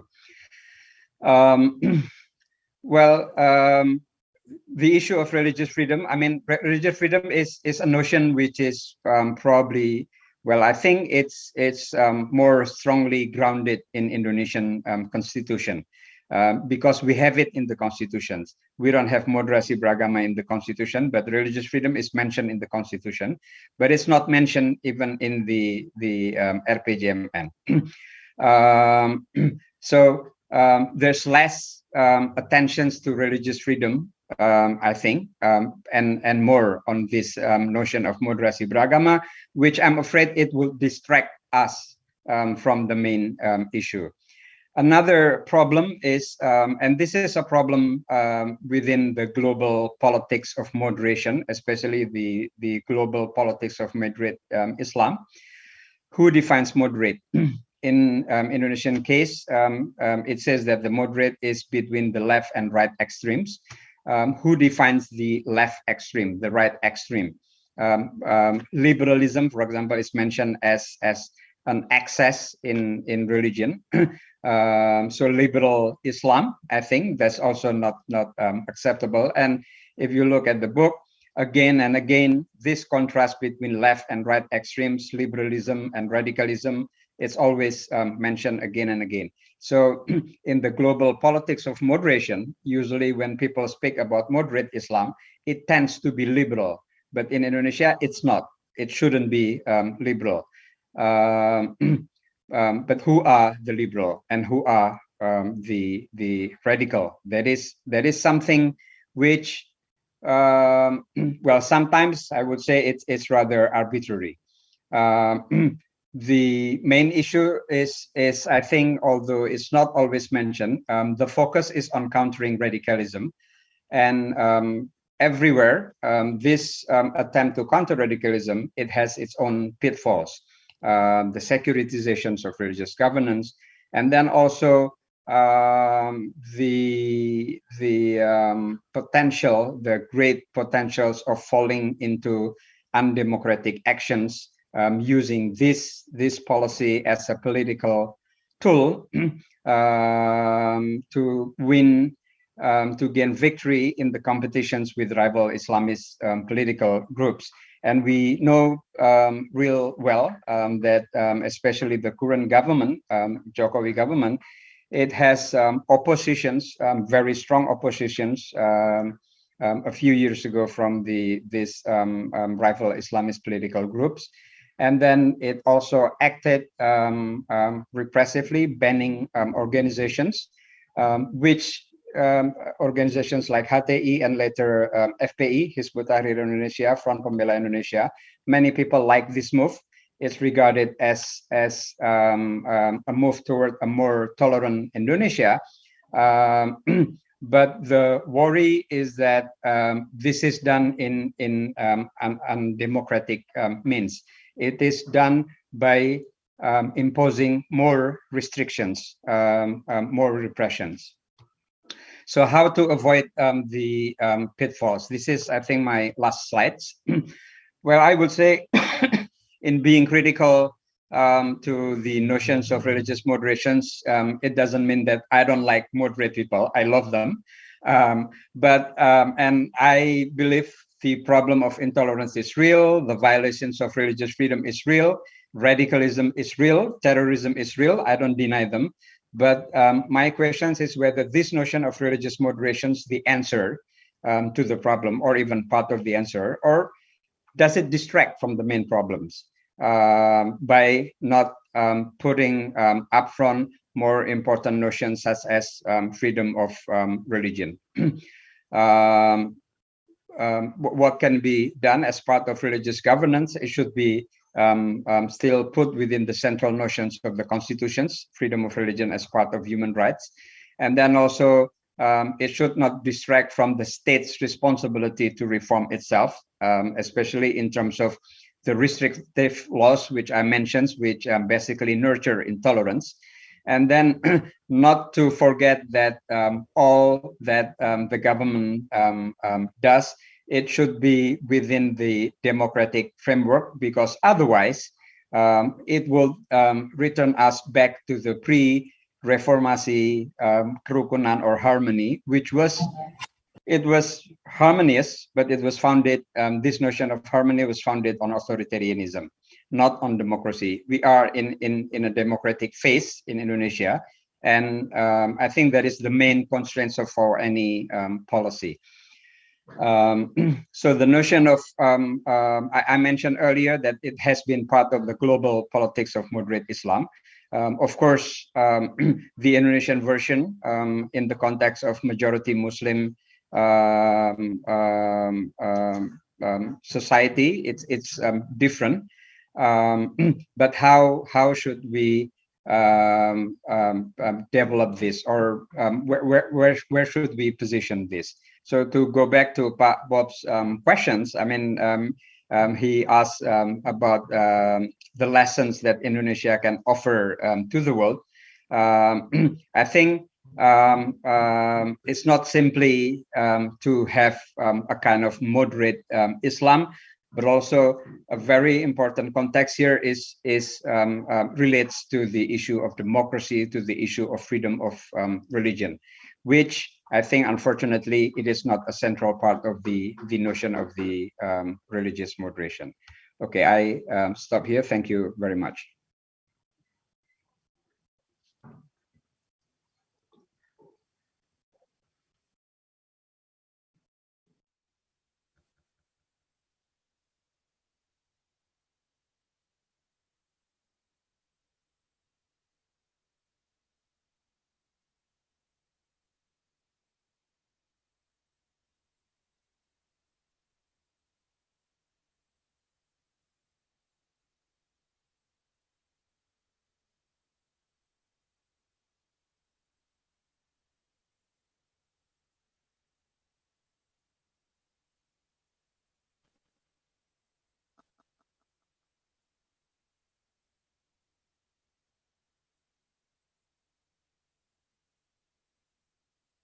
Yes, I'm still here.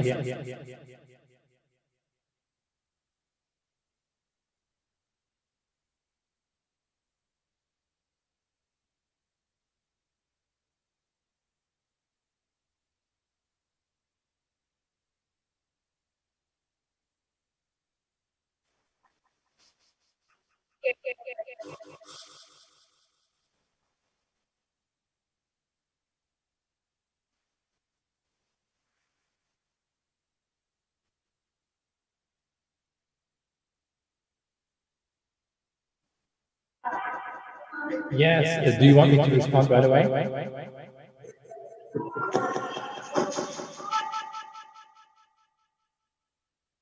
Yeah, happy to do that. My quick answer would be that I think actually that the study of religion departments are quite successful and struggle with issues that are not different in the United States for programs in the study of religion, that we justify our existence in private institutions, whether they are confessional, that is religious institutions of higher learning, or non-confessional, whether they're state or private.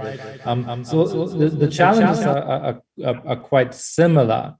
My sense, though, is that the difficulty comes, at least that's the point I want to make, comes from the fact that the success that we have with our with our programs of study often comes from the fact that we justify it by saying that we encourage human sympathy, that we're encouraging cultural wisdom and all the skills that come with that. Right? So that the idea of promotion of harmony and tolerance is key to our disciplinary self-understanding. And the larger point that I wanted to make is that that can, if, and often it is, all too uncritically adopted, our stance, that it can actually continue to promote exclusion, certain forms of dominance, for which then the religion category, if uncritically used, stands in, whether that's on the basis of gender, race, economic class, ethnicity, you name it. So overall, I think, no, there is no shadow of an exclusive curriculum. I think it's a almost global phenomenon that our study of religion at universities still suffers from too uncritically adopting the idea that religion is simply out there and can be studied uncritically. So that will be my quick response.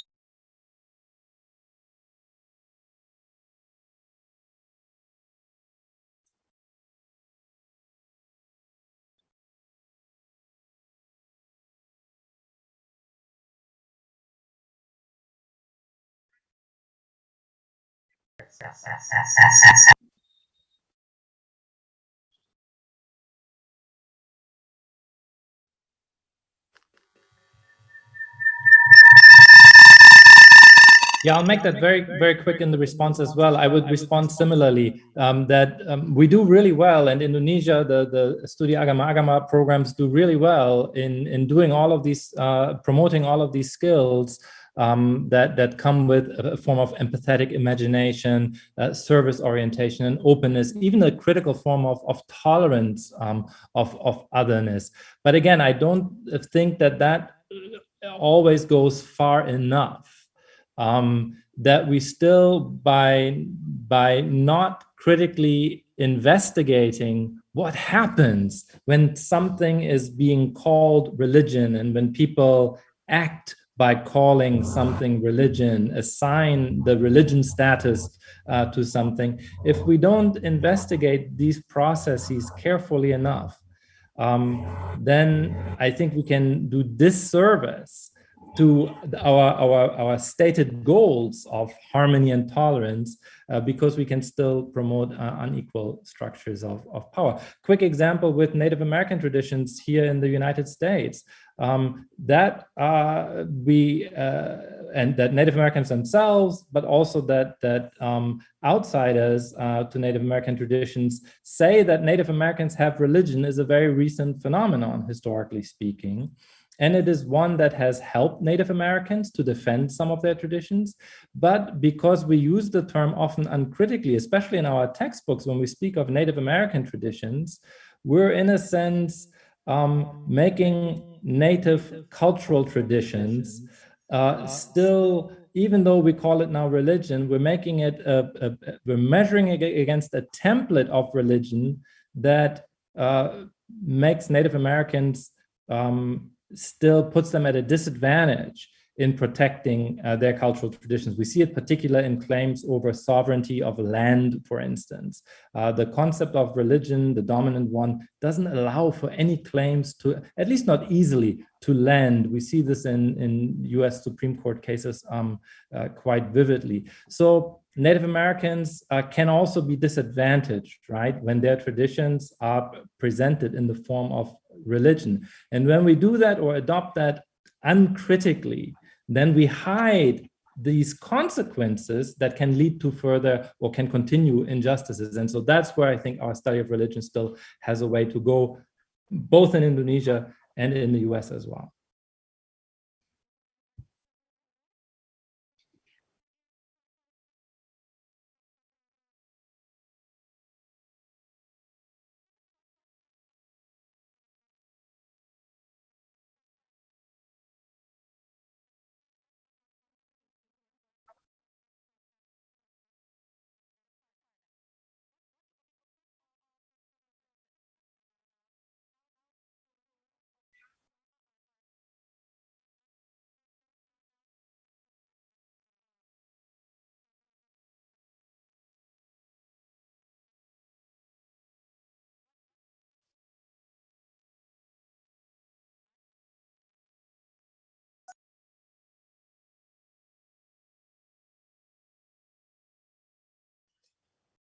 Well, thank you very much. That's a very important question.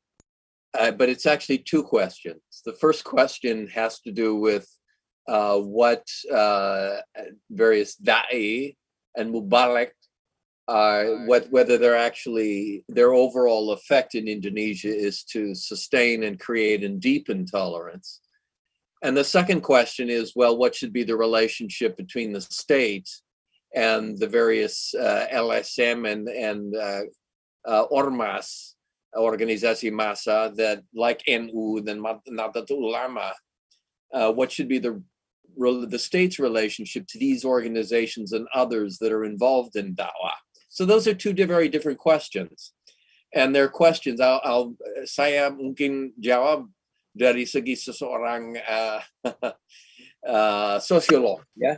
Jadi dan saya akan pinjam dari penelitian yang diselenggarakan belakangan ini, jadi selama 3 tahun terakhir ini oleh PPIM Jakarta. Jadi universitas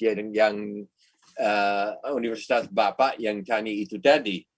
Hasil dari studi PPIM selama 3 tahun terakhir ini sedikit mengagetkan saya pun.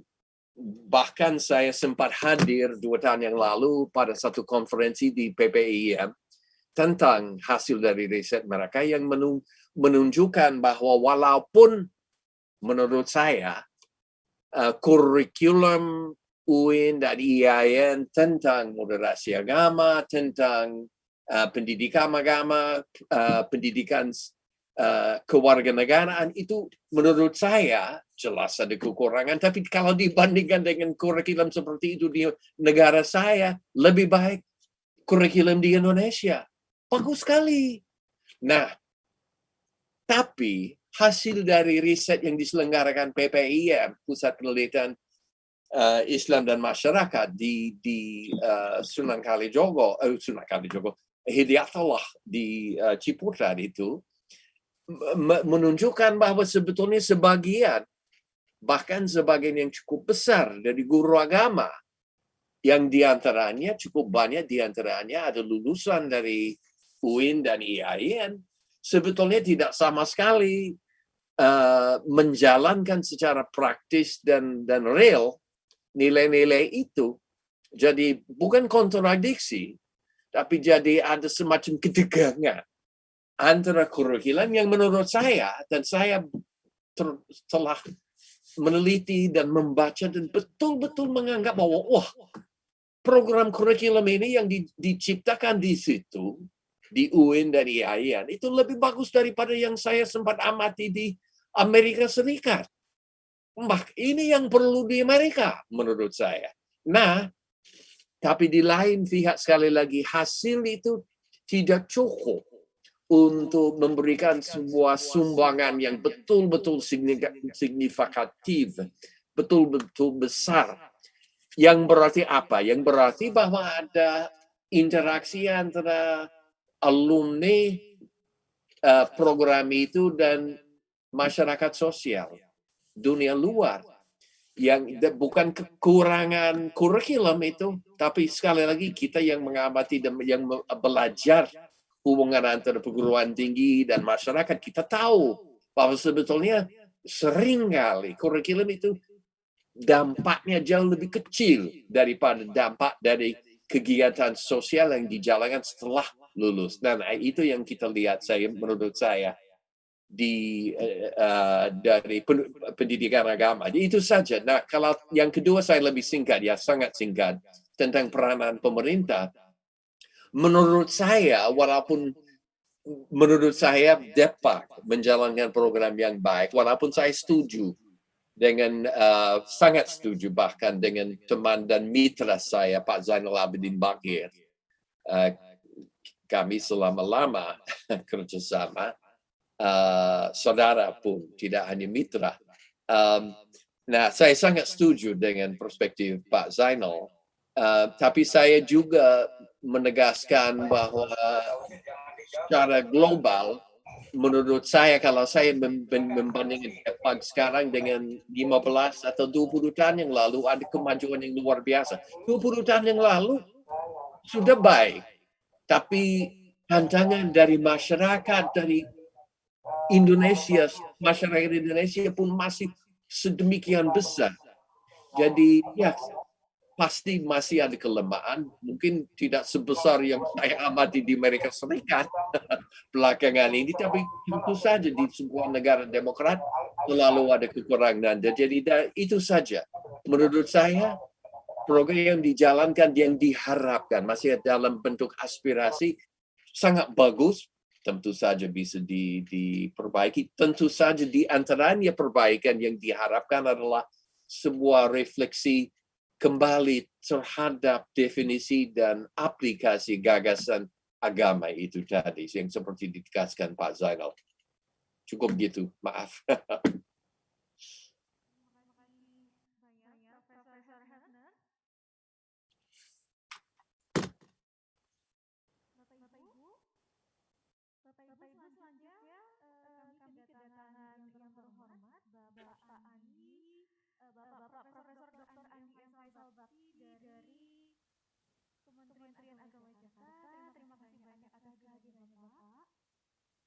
Ya, makasih. Dari UIN Jakarta, ya. Oke, makasih ya. Assalamualaikum warahmatullahi wabarakatuh.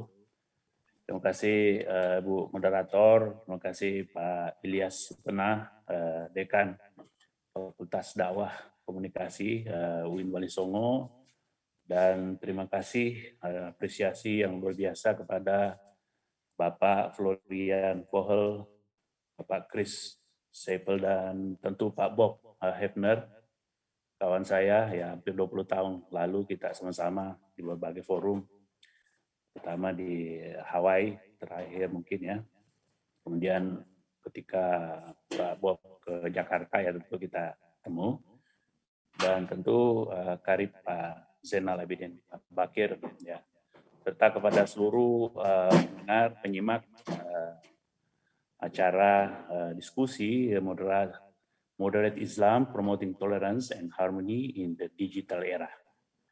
Mungkin komen pertama sekali yang sangat umum, kelihatannya digital era ini tidak dibahas oleh ketiga pembicara kita ini. Padahal mungkin penitia sangat menginginkan itu perkembangan mutakhir yang dibahas di digital era tentang hal ini.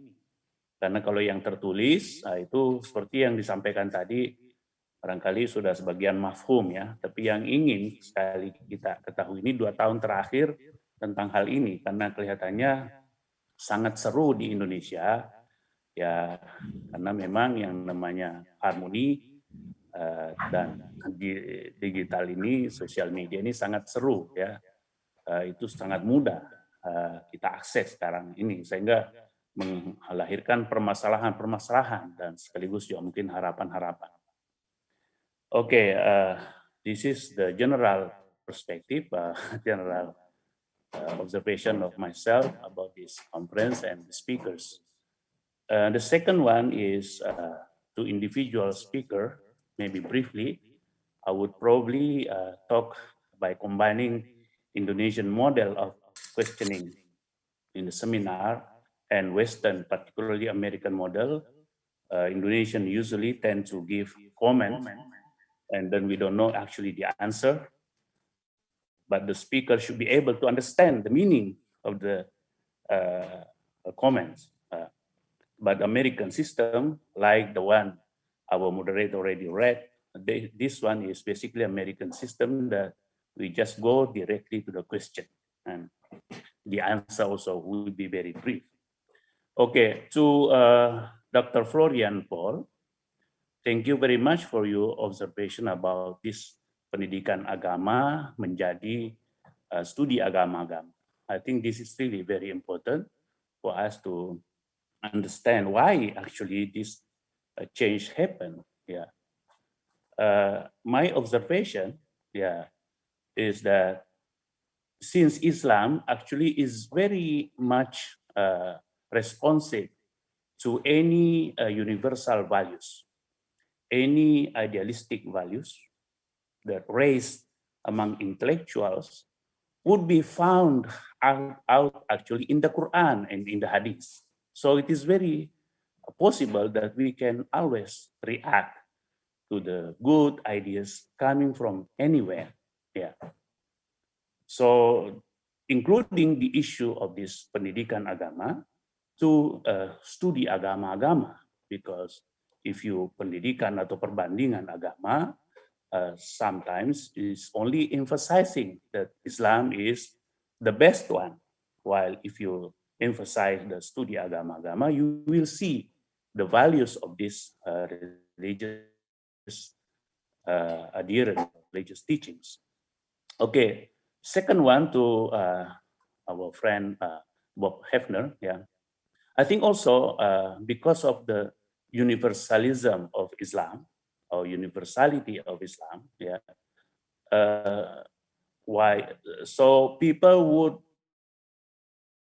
always react. Same actually comment to the first one, but I would emphasize the ideas specifically.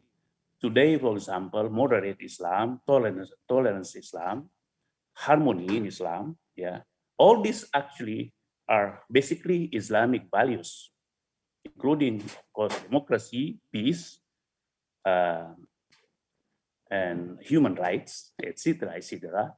We can always found these ideas very well versed in the Quran, and of course, some traditional teachers probably who have not read these new ideas, of course, will be offended to these new ideas.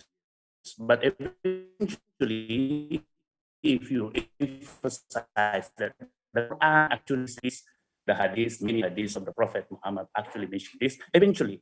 So this is actually why the intellectualization, as you mentioned, very much alive in Indonesia because of this. However, the question about Islamophobia, Dr. Hefner, you mentioned already about Rohingya, you mentioned about India, yeah, in fact, also in the United States and also European countries, they are not very much tolerant, they are not very understanding about the culture of Islam, the teaching of Islam, which is actually very open, very universal. So I agree with you that actually is quite the same, yeah, between the discussion in the West and also the bad reaction of the West to the Islamic community, yeah, rising in the West, as the case of Indonesian Islam against, let's say, to the non-Muslims. Okay, the next one is to Chris, Dr. Chris Saif. I think because you didn't mention about why these people coming to you, appreciating your conferences or talks after speaking to the public, but I have the feeling that probably also because of the universality or the universalism of your talk. Yeah, maybe you mentioned that these ideas we share, we let's say democracy, tolerance, respecting others. Of course, in the Quran again, yeah, it is widely and hugely, largely emphasized. A lot of verses, and then we can actually very easily mention without looking at the text of the Quran and the text of the Hadith, because we memorize this from the pesantren. So that's why they came to you, respecting you. Why they ask you to convert to Islam? Because for them, all you have said is basically Islamic. So you are actually Muslim. Yeah, you are actually basically practicing Islamic values. So because in Islam, if you talk about rukun iman, the pillar of belief in Islam, once you talk about God, of course, everybody believes in God, probably including many American people, probably atheists also, when they have problem and they say, my God, yeah. And every day they say, my God, or at least they say, my gosh, yeah. Yeah, but once you talk about general values, of course, we all share the same thing. And this is what we call rukun iman. We believe in God, believe in power, yeah, of, let's say, angels, believe in hereafter, believe in the religious revelations, yeah, let's say holy scripts, yeah. We believe in, maybe this is a little bit problematic, yeah. I believe in predestination, although in Islam also there are two opinions about this predestination. But we all share the same values about prophet, yeah, about messengers. We believe in Islam there are 124,303 prophets and messenger of God. Yeah, so everywhere, probably in America, we can have a lot of prophets in the United States or in North America in general.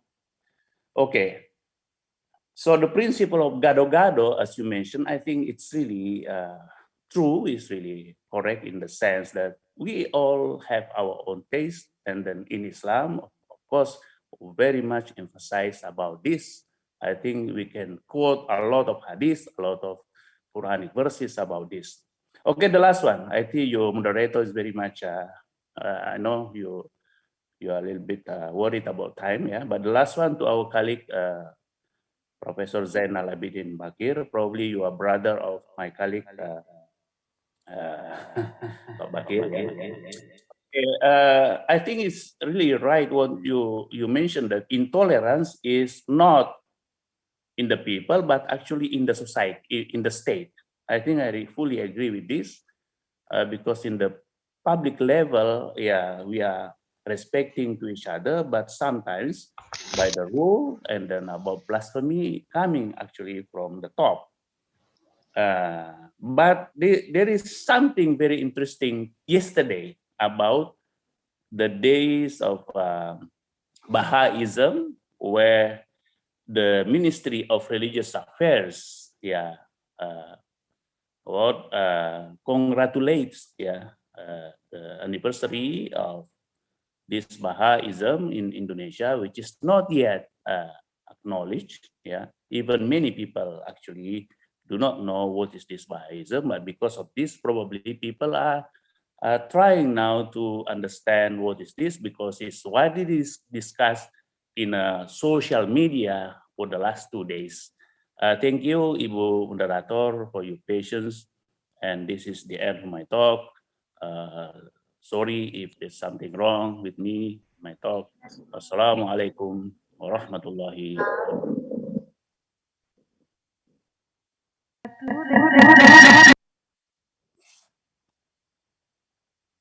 Aku masih Pak.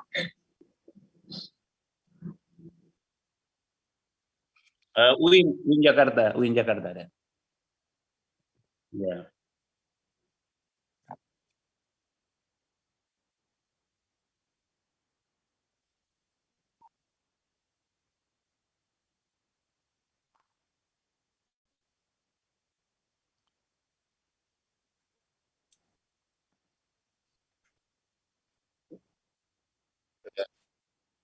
Well, saya mau mengucapkan terima kasih kepada Pak Andi Faisal Bakti itu untuk komentar yang sangat jelas, sangat jernih, dan sangat indah. Sangat indah. Menurut saya komentar itu dan gaya pikiran yang disampaikan Pak Andi itu mencerminkan sesuatu yang saya temukan seringkali di Indonesia yang selalu sangat mengesankan, yaitu bahwa Pak Andi itu tadi melihat ke dalam dan melihat universalisme yang dimiliki tidak hanya satu masyarakat, satu umat agama, tapi banyak, kalau tidak semua, tapi banyak umat dan negara bangsa. Saya selesai dengan satu observasi. Saya dilahirkan Katolik, saya masih menganggapkan diri orang Katolik yang sedikit nakal karena sedikit terlalu saya diajari lagi tentang agama dan keyakinan oleh siapa? Oleh orang Muslim Indonesia. Oleh orang Muslim Indonesia. Dan dari situ saya mengalami sesuatu yang mirip saya harap, dengan apa yang disampaikan Pak Andi itu tadi. Yaitu bahwa kita di Indonesia, saya diajak melihat, melampaui kebangsaan, keagamaan saya sendiri tanpa meninggalkannya. Tapi untuk melihat bahwa kita sebagai sebuah manusia, sebuah umat manusia, sebagai ciptaan Tuhan Allah, memiliki citra, fitrah yang sama. Nah, this is what I was taught in Indonesia, and this is what I heard in Pak Andi's presentation, and for that, I thank you. It is another example of the beauty that is Islam, and the beautiful Islam that is taught and promoted by not just moderate Islam, but the beautiful Islam that is promoted by the Department of Religion. And I thank you for that. Welcome, Prof. Bob. Mudah-mudahan segera sembuh itu kepalanya.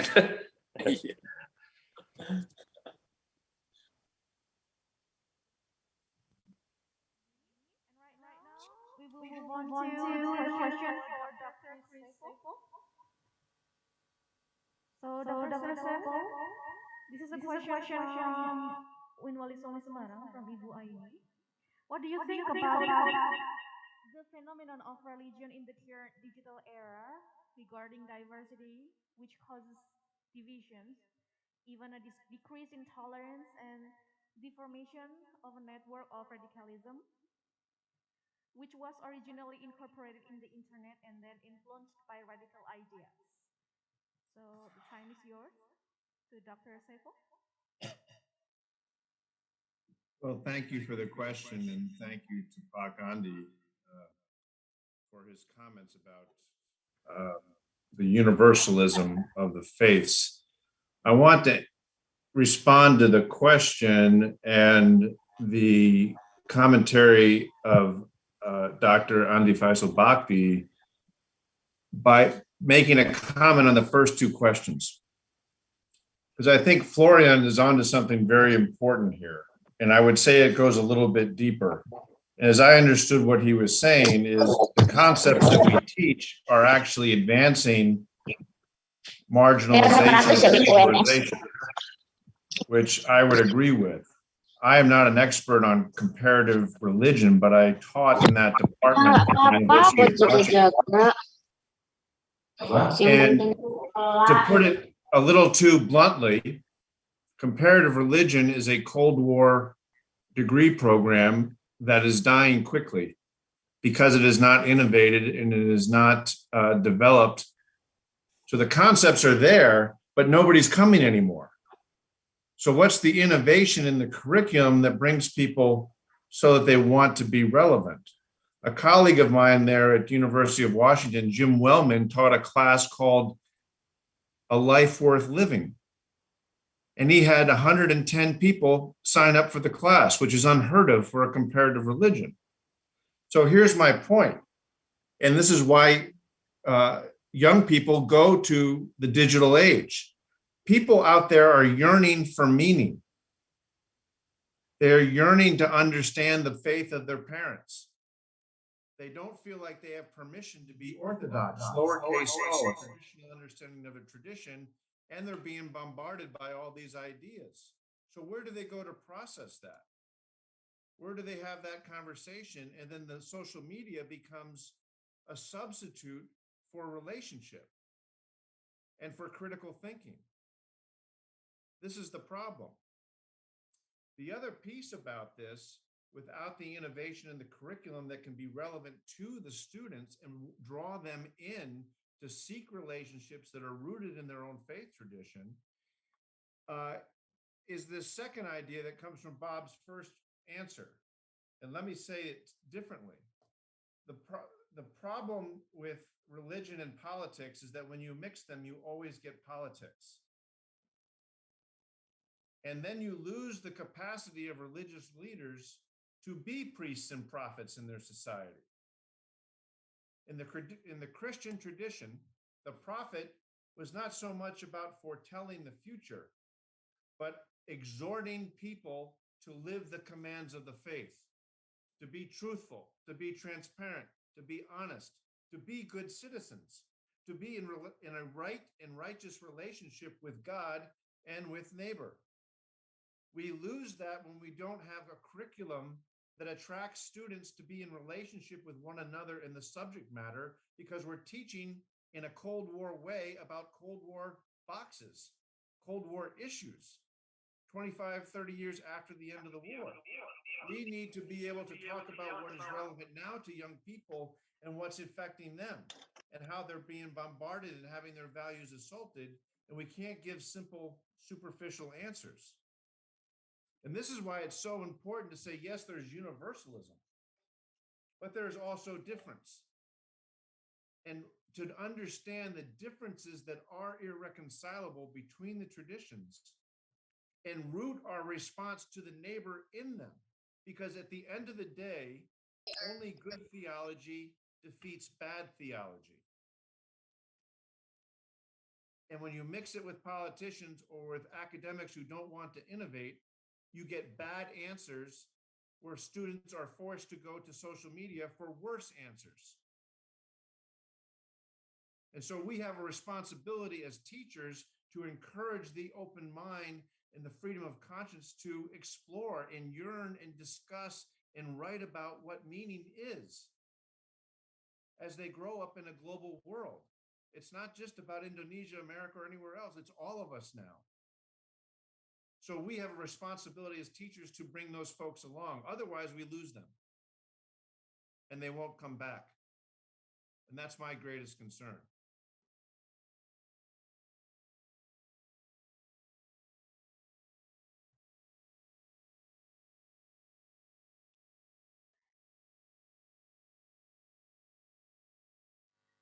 A global forum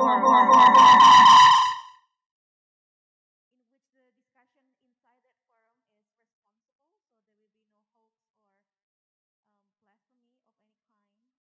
Is that a good idea? What do you think,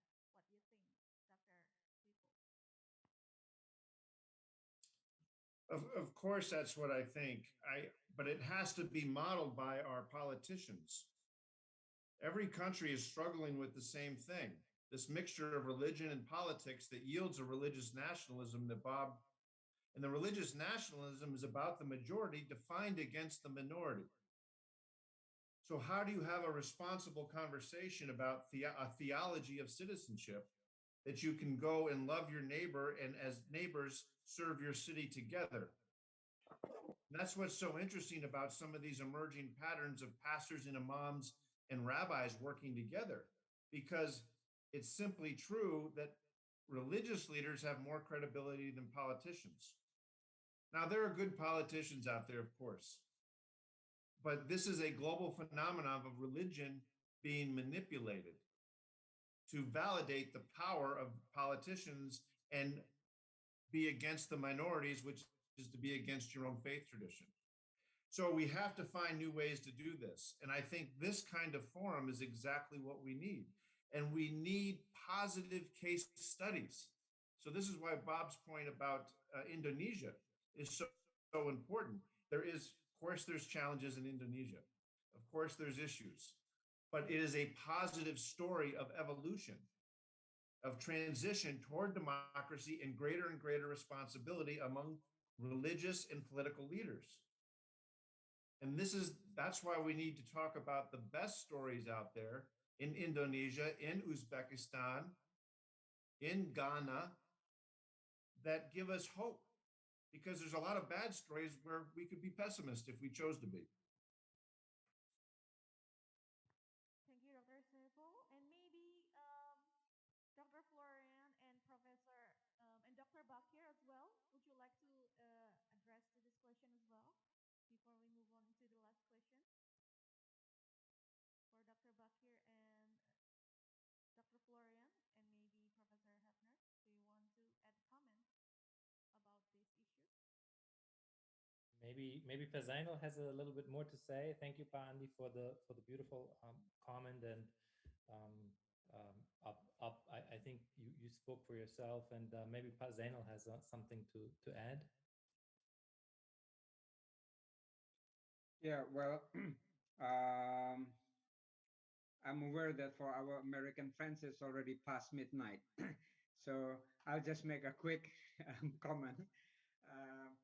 I saw also several questions addressed to me, and I think I can make probably just 1 or 2 minutes remarks to address them as well as the last questions. Um, well, first of all, to Pa Andi, yeah, thanks for your comments, and I agree that greeting the Baha'is. I think that's only yesterday or 2 days ago. Greeting the Baha'is for their holiday. That's really an important political gesture by the Minister of Religion. And but I mean, relating to my earlier remarks, and this is also related to the question that I read in the chat box, whether religious moderation is something which will stay long. Well, I would say religious moderation now is part of the government policy because it is stated in the midterm national planning 2020 to 2024. So it will stay at least until 2024 during the time of Jokowi. But I think something which will stay much longer is what is in the Constitution. And that is human rights, including freedom of religion. So I think this notion is something which is probably more important to develop. And again, it doesn't mean I don't like moderate Islam, but it should not distract us from broader problems, broader structural problems, the existence of restrictive laws which the government has to correct, for example. So yeah, what is already there in the Constitution, I think that is very important, and I think it will stay much longer. So I think that's all my comment for today. Thank you.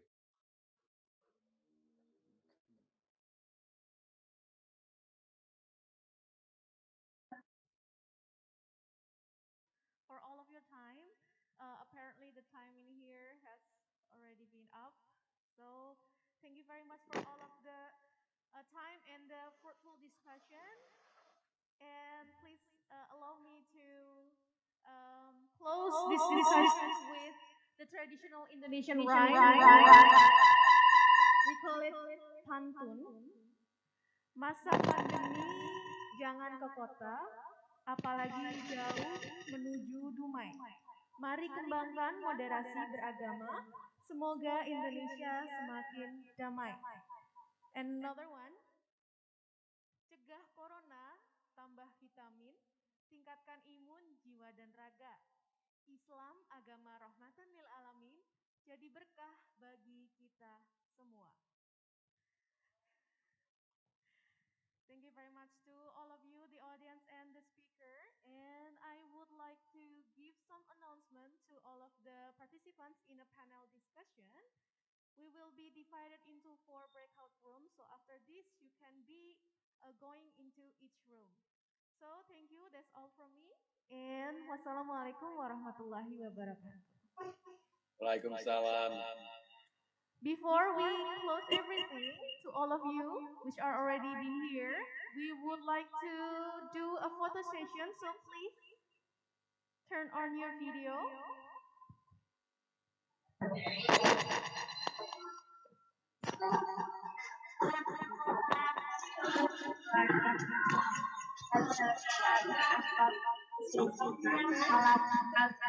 Please turn on all of your video camera so that we can capture our moment together. 3, 2, 1. One more time, second slide. 3, 2, 1. The third slide. 3, 2, 1. The fourth. 3, 2, 1.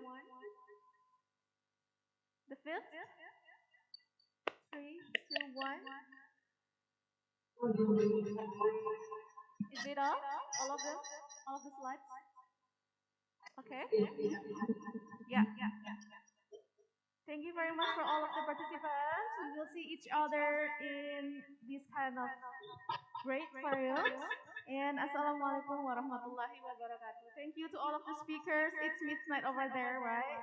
So you can have a good rest.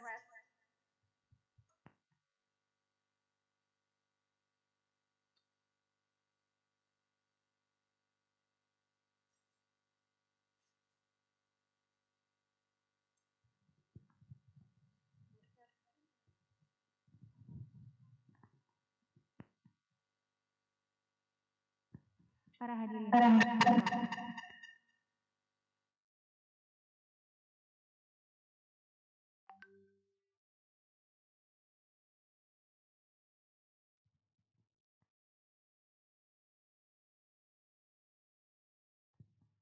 hadirin yang terhormat, acara selanjutnya adalah sesi panel. Ada 4 ruang yang akan dipecah dari ruang Zoom utama. Listnya akan muncul.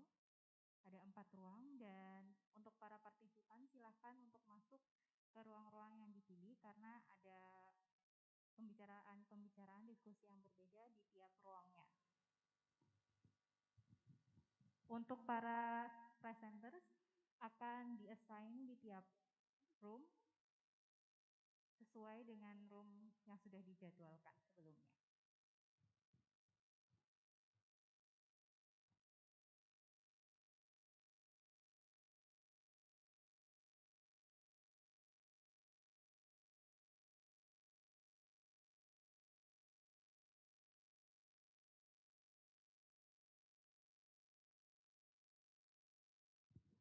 Mohon bagi para peserta bisa mengisi daftar isi terlebih dahulu. Daftar hadir terlebih dahulu ada di chat.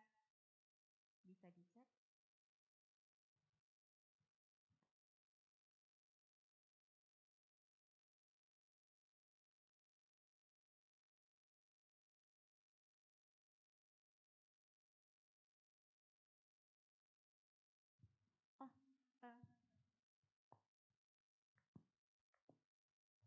Bagi yang tidak tahu cara masuk ke breakout room, nanti di sisi pojok kiri atas layar Anda akan ada room. Ada tulisan utama, bisa diklik, nanti bisa dipilih. Room 1, room 2, room 3, room 4. Dan bisa berpindah sesuka hati. Iya, linknya tetap sama, jadi tidak perlu keluar dari Zoom link ini. Masih bisa menggunakan link yang sama.